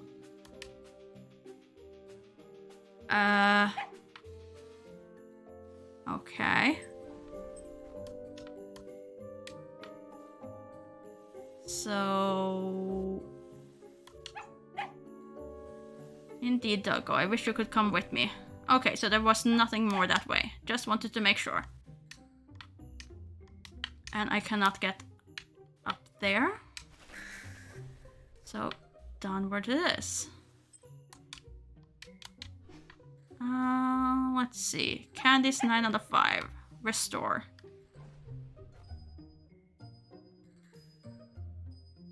So pleasant to be back. Do not fret, I just dozed off a bit. This whole being immortal thing does make you a bit lethargic after all. But you know, you brought my favorite thing in the world. I thank you for these offerings. So let's talk business. You say you want to take down Mr. Frackerberg? Not bad for such a little ghost. If that's the case, I understand the reason you dropped these off. Don't be afraid, I'll bring your soul back to HallowTown in 2 shake of a lamb's tail. Oh, and by the way, do not hesitate to come here if you want to upgrade your inventory. You can go on ahead and talk to Marshmallow now. You can relax now that I'm back. Now it's your turn. Go forth and unleash that ghostly rage of yours. Okay. So I can now be brought back from the dead. Great. Give the dog a last pet, and then face our doom. Well, are you ready? Be sure you have everything to start. We're leaving now. Choose your weapon and skill wisely, since you won't be able to come back until... Well, we'll see what happens. Okay. Choose weapon. I only have one choice. It's a stick. Once a broom, but it lost its brush, the most basic of weapons. I can choose either Ghost Explosion, invoke an army of explosive ghostly buddies that will die for you. Again.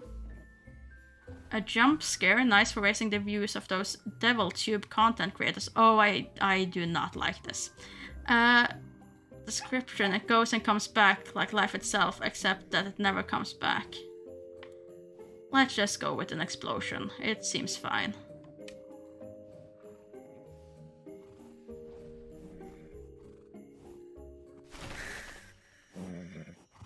Okay, let's see. That is with this.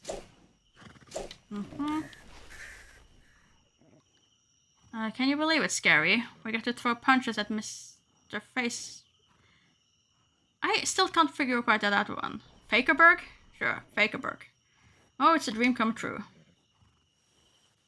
Okay, jump. Great, jump dash. Double jump. Skill is RB. Main attack, secondary, uppercut. And smash.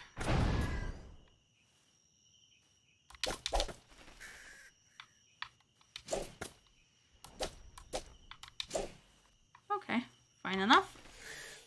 You are entering now Dark Chat, Storium Factorum. This is a restricted area, only NPCs allowed. Very well. Okay, so I can stand on that one.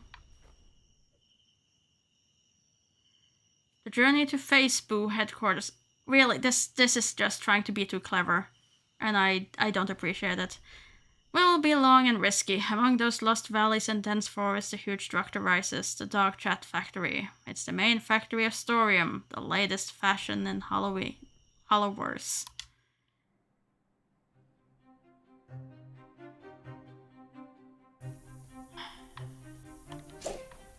Why couldn't it just be ordinary with a cute little ghost that just want to beat things up because candy has been abolished? Why did we have to try and be clever? Nope. Oh, I can't even go through there. Oh, well, ain't that a joy.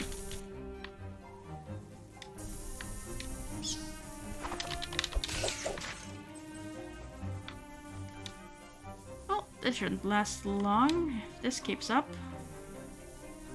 I'm assuming that bat is gonna be dangerous. No, bat is not dangerous. I was proven wrong. This bat is dangerous. And the other one that I didn't even see.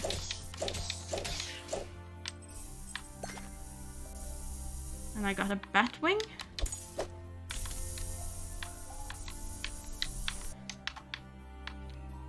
Okay, didn't need that.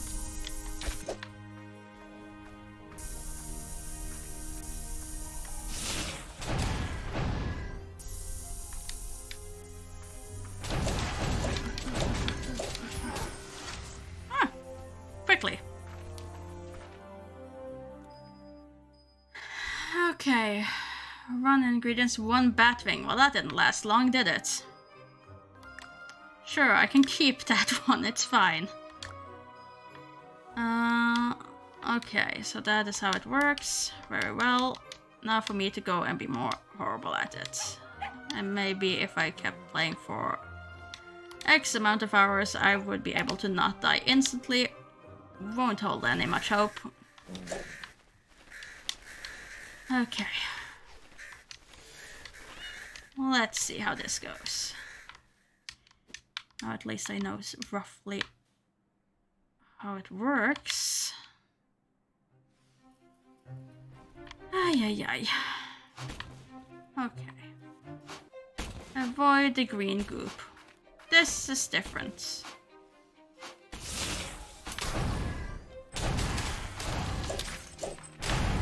Oh, you're still hitting me. I thought I killed you. My bad. Come on, bat.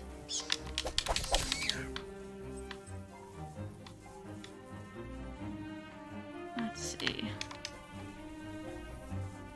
I have to say it's not quite clear what parts I can actually interact with and which one I can't. Oh, not where I wanted to be.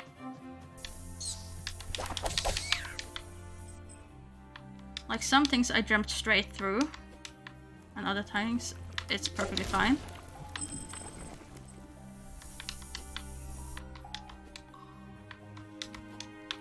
Nope.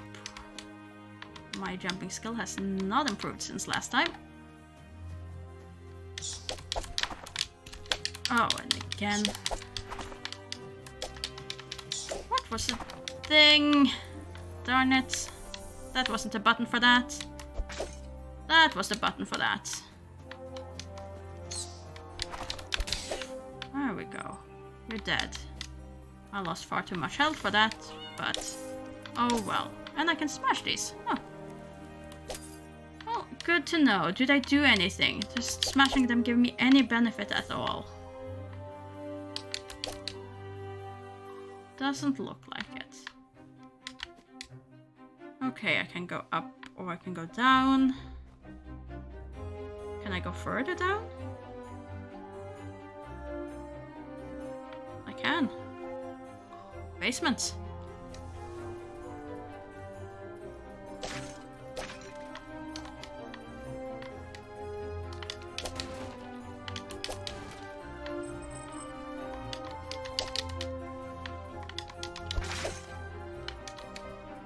Not what I wanted. There we go.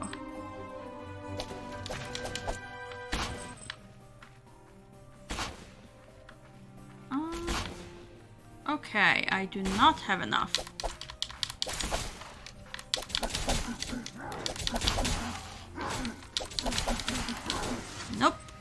Too many. Oh, why do I even bother? Why do I even try? Because I like the aesthetic, that's why. The aesthetic drew me in. And that's how I ended up here, playing this. I gotta stop being a sucker for any game that posts a cute little ghost protagonist.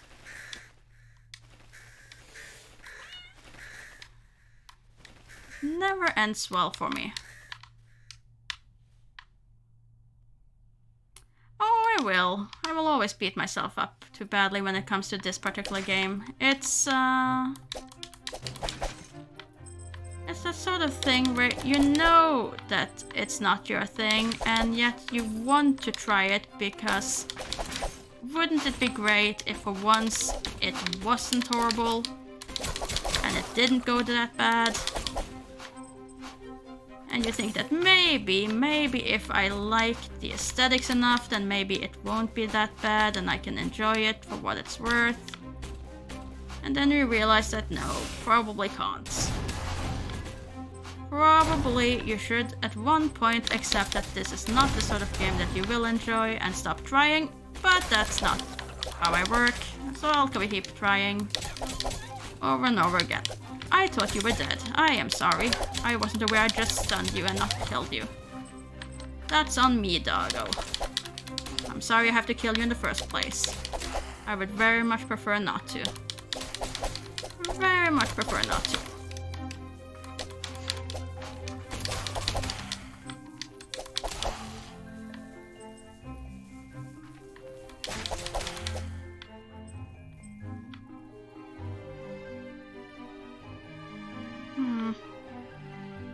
Yeah, if I did grind Hollow Knight for X amount of hours, maybe it would go better. But I never did. I started Hollow Knight and I never finished it.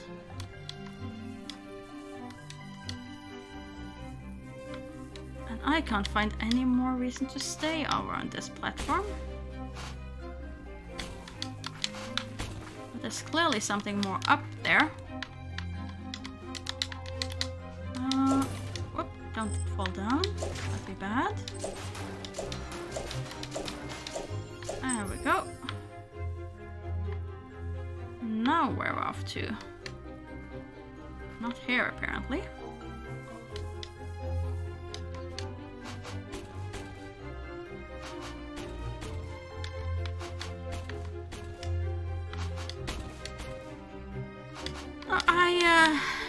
My problem with Hollow Knight is that eventually the frustration will get to me, so I'll stop playing. And then I'll play some other things, and it will be so long until I get back into it that I'll have completely forgotten everything about what I was doing, where I was, and I'll start over again. Get to about roughly the same point that I was the last time I played. And then realize that, nope, I need once more a break. And you can see the bad circle that's forming there. It means that I'll never really get past a certain point because I will always be restarting. Oh, you stupid bats.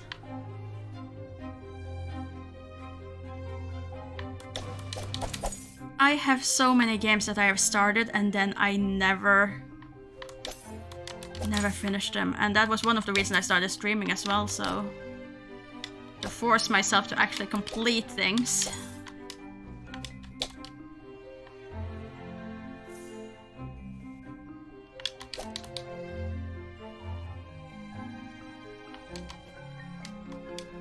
I'm assuming this is the same spot?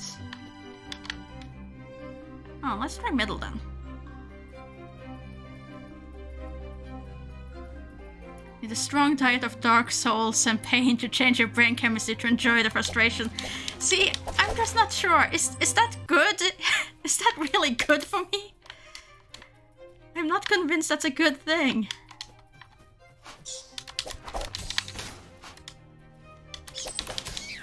the illusion that, yes, I enjoy this. Is that really something I want in my life? On one level it is, because there's some great games that I would love to play.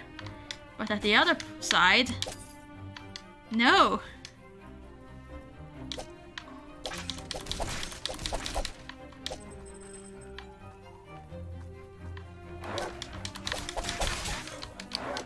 Nope, I'm out. Not dealing with you, dog.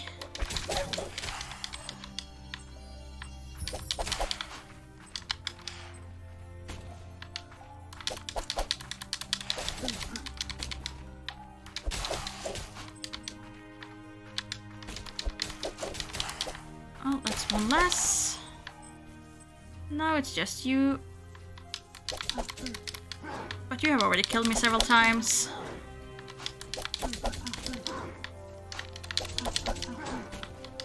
So I don't like you. And you take far too long to kill.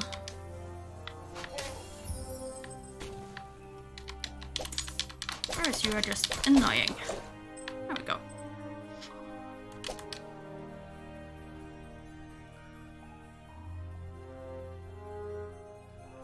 Oh, let's see. That is called torture. A rumor indeed.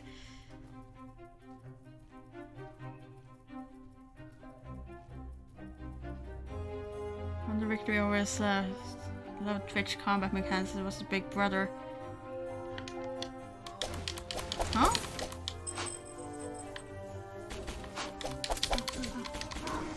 And we're dead again. But yeah, they're like... Hollow Knight is one of those games where I can see that it's a gorgeously created world. I would love to finish that game and, you know, get the complete story. I am probably never gonna do that.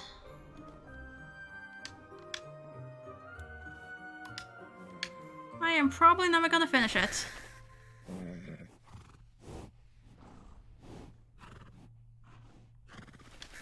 I'm probably never gonna finish that game, and I have so many of those. Okay.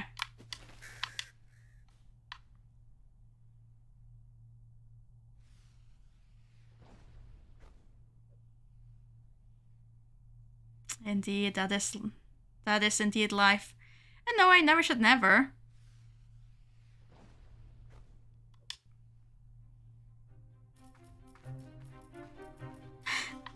See, at that point I'd rather torture myself with Hollow Knight. Thank you very much, Ian Blub.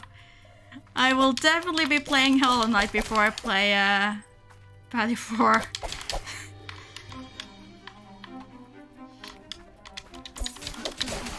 There were certain bits of torture that at least I have some minimal motivation for trying to put myself through. And then there's others which just, no point. Oh, come on. Just jump down when I tell you to, you silly ghost.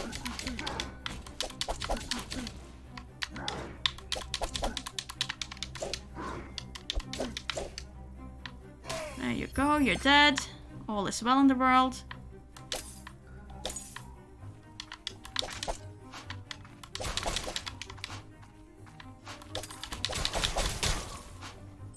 Less well in the world, but oh well. Oh, of course there was another one of those damn dogs. Why must always games make me hurt animals? It's one of my things I like the least. Don't want to hurt the doggo. The doggo's just having a rough day. Can't we just give them pets? We got to pet one dog already. Why not that dog? Why is that dog necessary to kill?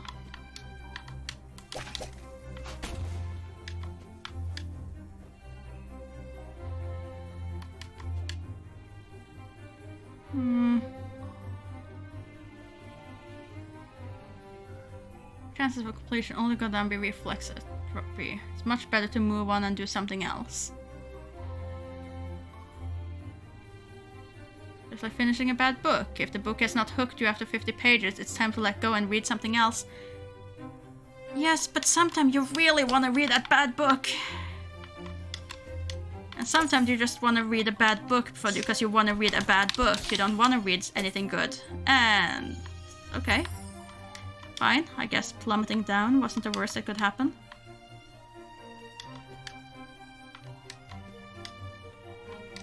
Though, of course, for me, taking the time to read a bad book wouldn't be nearly as time-consuming as finishing a game.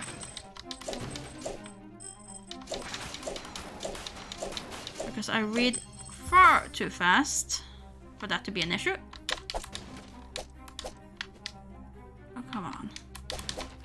Can I make it back? Yes, I can.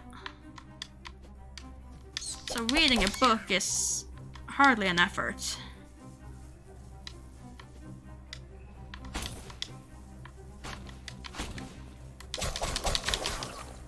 Taking the time to master a new game genre, that is a long-term use of my time.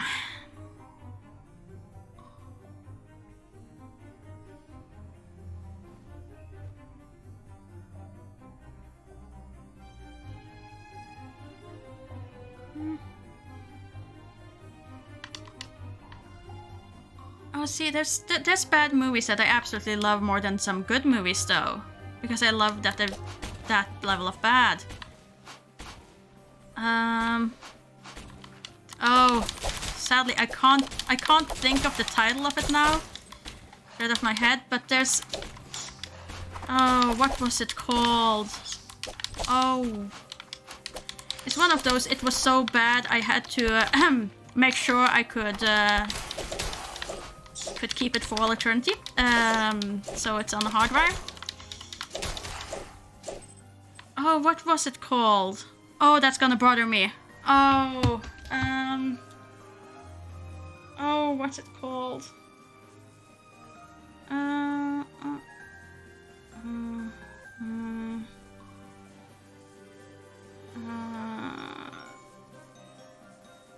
think it's called... no. No, that's not it. Can't remember right now. Oh. Let's see.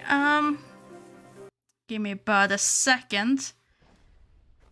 I think I still should have it. No, it's not there. Darn it. I was hoping I still had it in the file on my computer, but I would actually need a hard drive. But it is...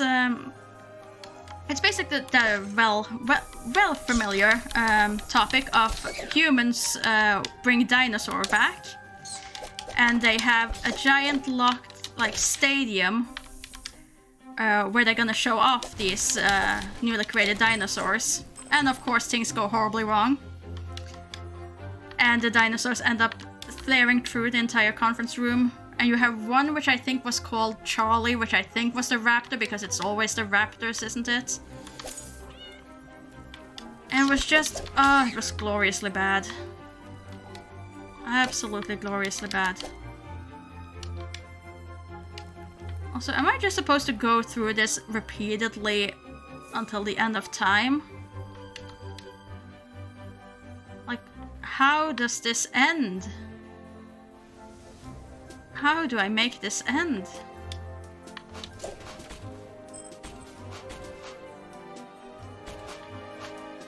But yeah, I seem to remember it was called Charlie. And Charlie ends up saving the day or something. Oh, what was it called?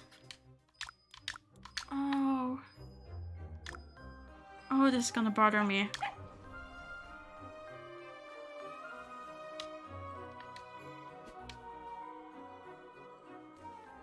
Wait, could I upgrade things from you? Is that a thing? It's scary. If you want to go back to Halloween spirit to the world, you need ingredients, and I mean a lot. Enable slot to keep ingredients. Yeah, no, I don't need that. I need something to use them on.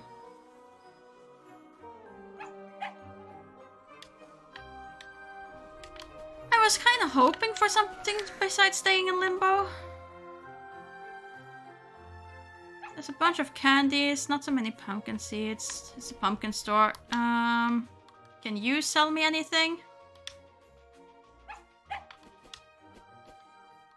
I can only trade ingredients. That's not what I need. I need upgrades. Restore? Let's try that. Okay, what do you do? Tired of so much fighting? Welcome to Detox Box. Are you interested in increasing your health with your exclusive and expensive but wonderful drinks? Oh, Jurassic Attack. No, I don't think it is. I don't think it was Jurassic Attack, but I can quickly Google that at least and see if it is.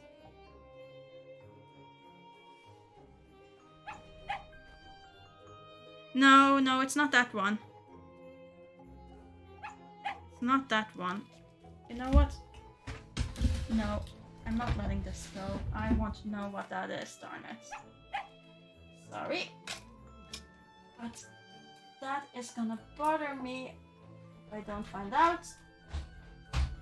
And right now I'm trying to go through all the bad, like, dinosaur puns that I can think of, because I'm pretty sure it was the classical, we're gonna put the dinosaur in there somewhere. Let's see. Let's see, where is it? There we go. Where are you? There you are. It should be there. Is it this one? Oh, I had kept 2 of them. Huh. Of the bad movies I watched back then, I have kept 2.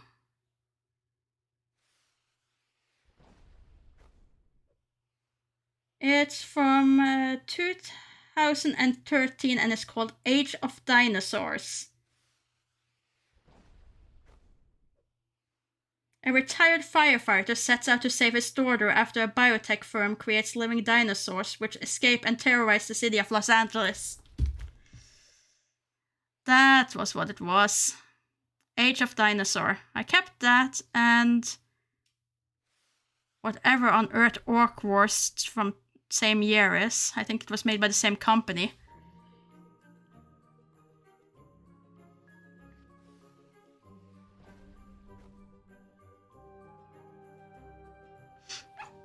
I mean, you get to watch dinosaurs tear LA apart. What's not to love? Low-budget dinosaurs tear LA to parts.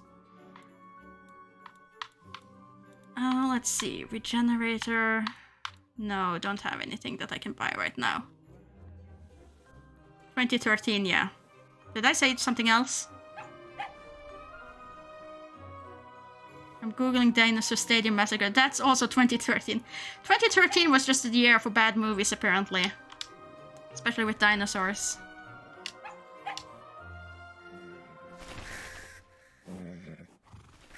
But yeah, I remember that one being very enjoyable in a... This movie is absolutely horrible. Absolutely horrible, but enjoyable. And now I need to rewatch it at one point. Because why not?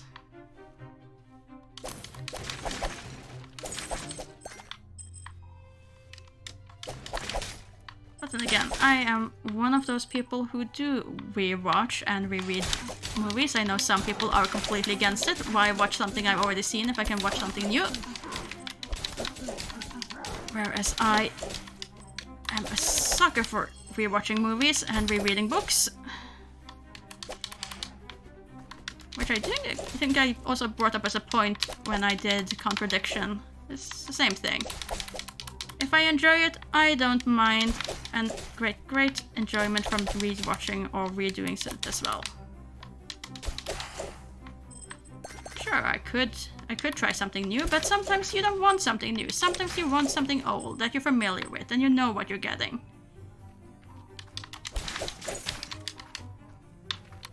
Other times, you definitely want to try something new. And that's fine. And I don't like you at all. Oh, and there's a dog as well. Of course there is. Well, dog has been dealt with. Yeah, sometimes you watch Lord of the Rings for the... Well, we don't need to mention numbers for how many times. And of course, once you do that and you decide that you're gonna rewatch it, of course there's no point in, you know, rewatching just one of the movies. You might as well watch all of them, and at that point you suddenly find yourself having a 12 hours marathon with all 3 of the movies with extended versions, of course, because why wouldn't you? And then you realize that that there was a reason why it's been a long time since you did that. And yet, you know, you'll end up doing it again.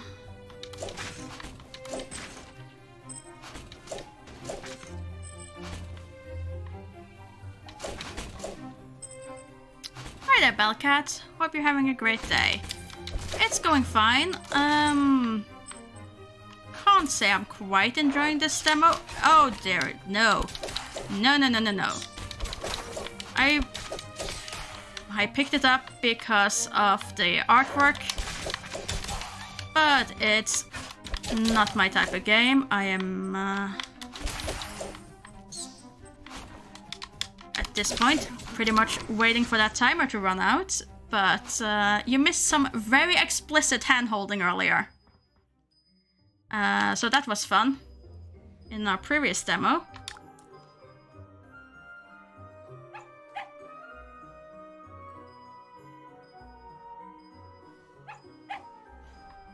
I mean, you gotta have the extended version if you're watching Lord of the Rings, don't you?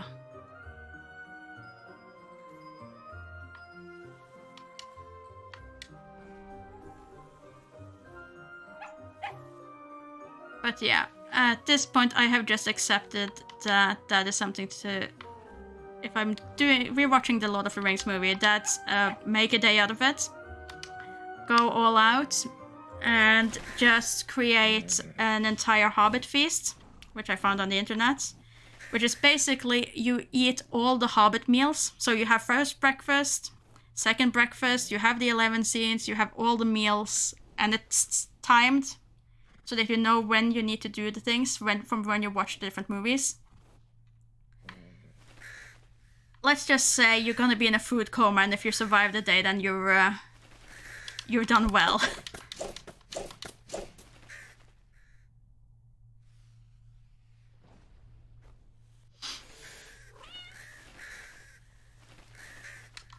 But yeah, so much food. Way too much food. Way too much food.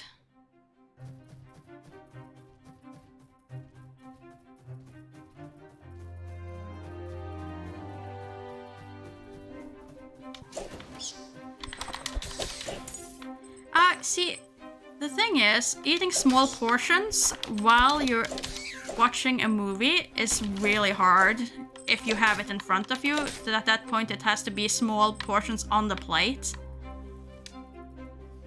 Because the whole thing with people overeat when they watch TV because you forget and you don't really register how much you've been eating.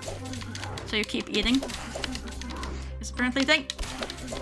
Which I am very much willing to believe, considering how snacks just seems to absolutely disappear whenever I watch a movie. And I can't understand where it's gone because it was there just a second ago. And I have no recollection of eating it.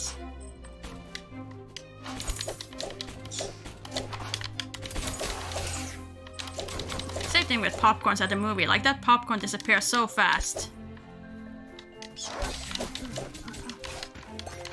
Popcorn and movie never last for the entire movie. It just doesn't.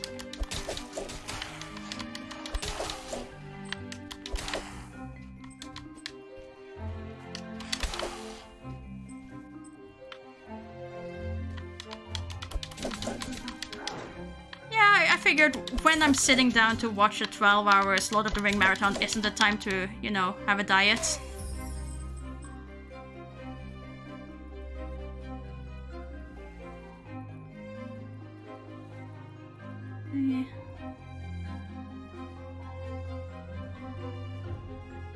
Hmm.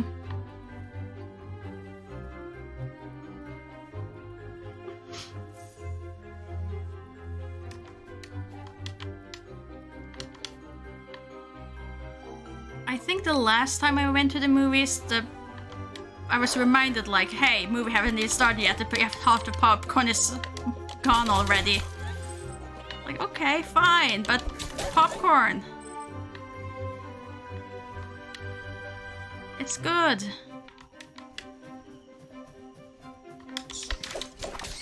I've never played Bannerlord, so I have no idea how it even is.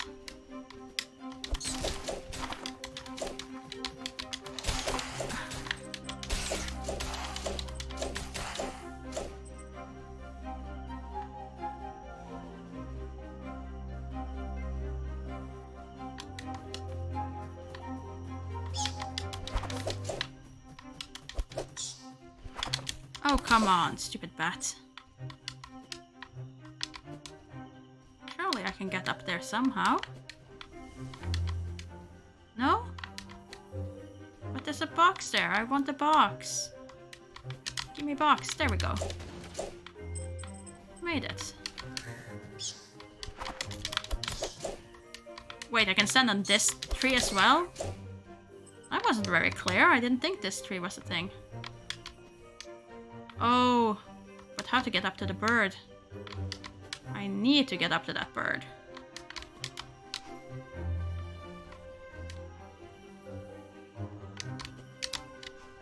But I can't.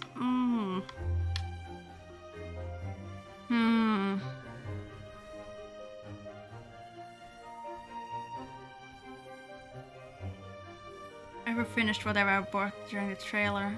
Huh. It's a game where you pretend to persona commanding a bunch of soldiers but actually smith and trade like Paddy 4. Huh.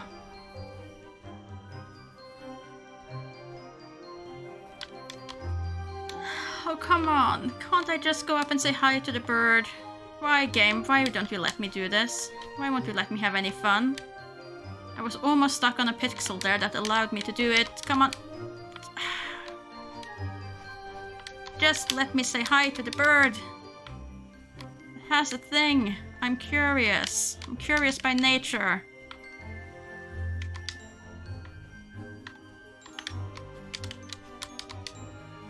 Darn it. Perhaps.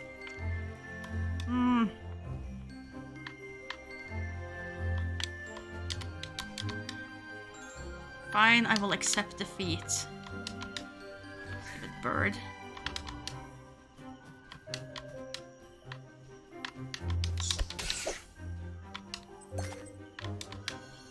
I will resent you for all time for doing this.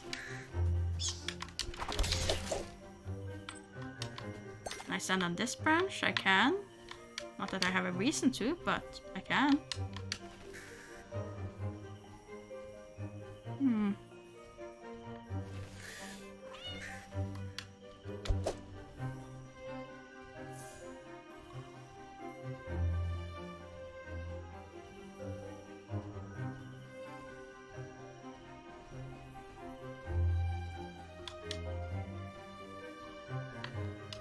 Wait, where did my pipe go?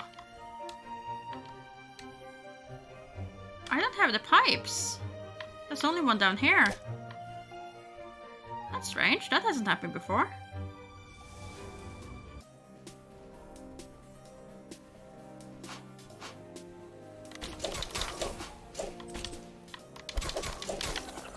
Huh. This is new. Not sure how I feel about this. I'm not ready for anything new from this game now. I have gotten accustomed to going in a loop. Can't take that away from me.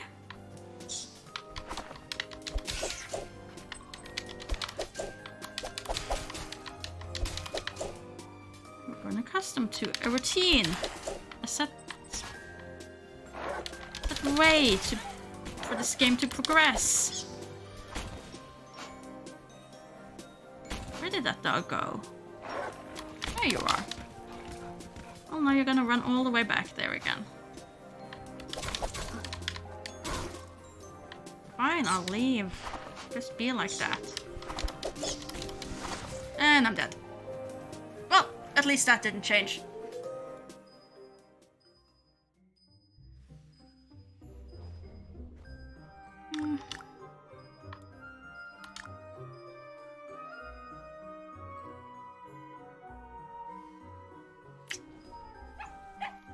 At least that routine stays with me. I feel better now. Okay, pet doggo again. There we go. Oh! And you gave me candy this time. Will you give me more candy? No, only once per death. Okay, that's fine. That's fine. See, I played a lot of Medieval 2 Total War when I was doing my my exchange program to Aberdeen. It was one of the things that I had on my computer there. Played it far too much.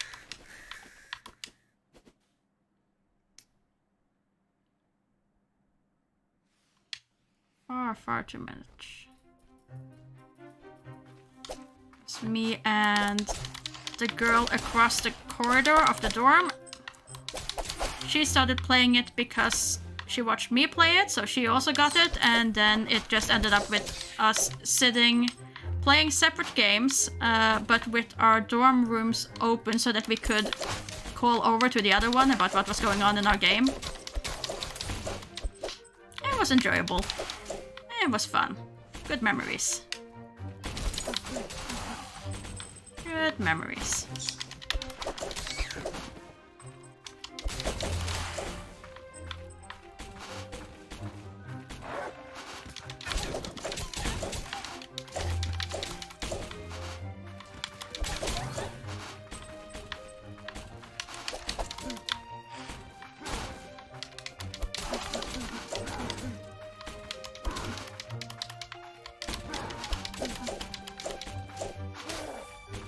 I liked my time in Aberdeen.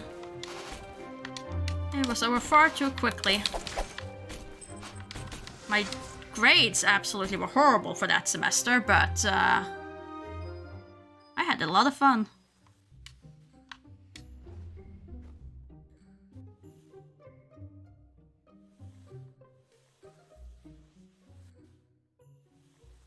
But yeah, it was the same friend that I got that we would do that, and then we would meet up daily to go on walks to get our exercise and get some fresh air, because we spent far too much time reading and studying, or in our case also playing. So we would go along the beach in Aberdeen, over by the golf course, and basically just trash talk the golfers that were playing. Depending on who it was, sometimes loud, sometimes it's not so loud.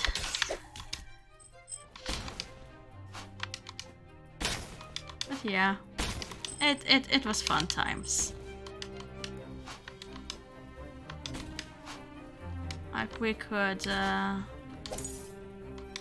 we made a lot of commentary on some of those golf games. But we were on the public beach, so it's not like they could say anything. They could complain, but public beach, as long as we're on that side of the fence, we're good.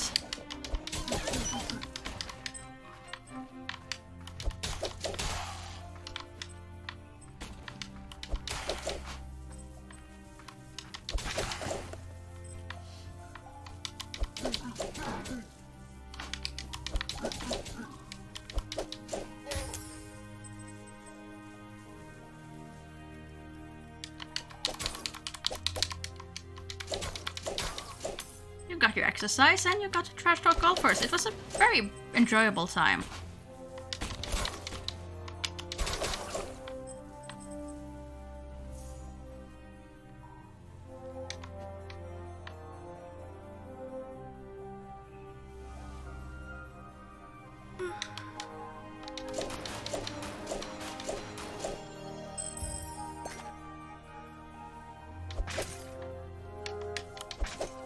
probably try and visit Aberdeen again sometime, just for the memories.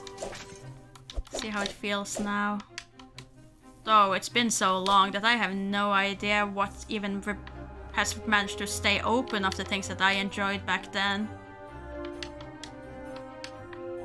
I have no idea. Most of the stuff that I enjoyed back then could very well have been closed and no longer exist.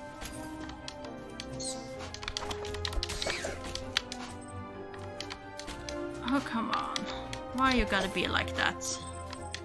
Why you gotta be like that guy up there? Stupid bats. Oh, and more bats. Oh, how fun. I'll rather jump into these spikes.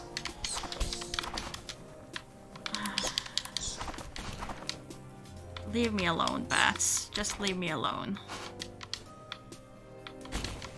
Running away from you is easier. Easier to deal with.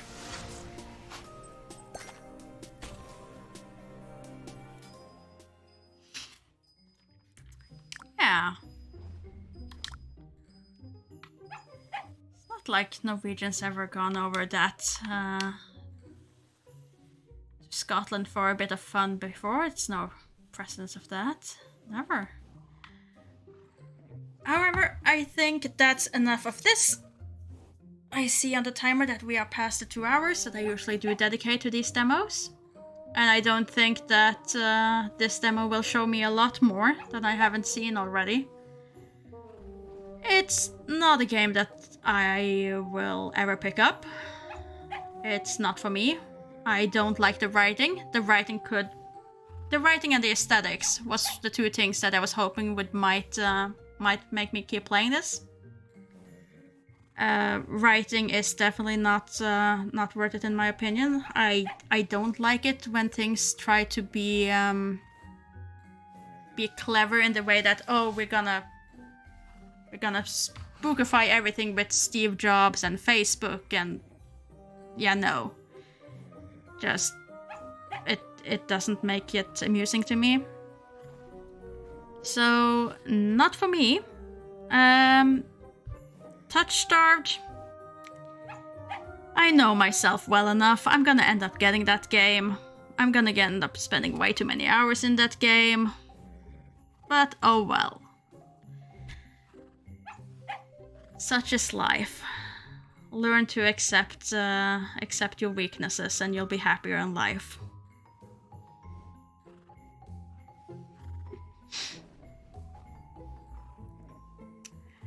I know my guilty pleasures.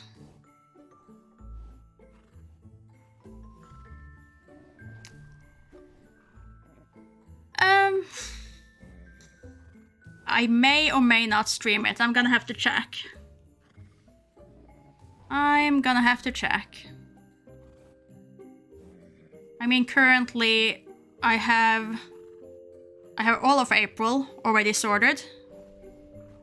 And I have all of May already sorted, as far as my usual streams. So it's pretty far into the future at this point for anything to be put on the schedule. But we'll see. We'll see. I mean, the churches are all pubs these days, Olav. It's you go over, and when you go enter anything that looks like a church, it's guaranteed to be a pub. But yeah, thanks to everyone who stopped by. I appreciate it. And next scheduled stream is on Friday. Can you let me exit, game? Just let me exit. There we go. So it will be on Friday. Still haven't decided quite if we're going with Sunhaven or if we're going back to Sandrock. Gonna have a think about that. And I do wish you all a very pleasant week. Let's see. Is there anyone else currently streaming that I can send you over to?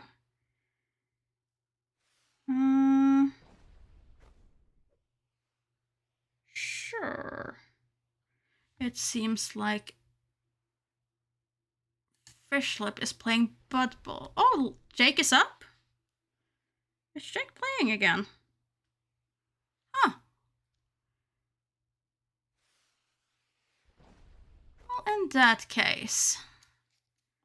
In that case, let's put it over to Bannerlord. Why not?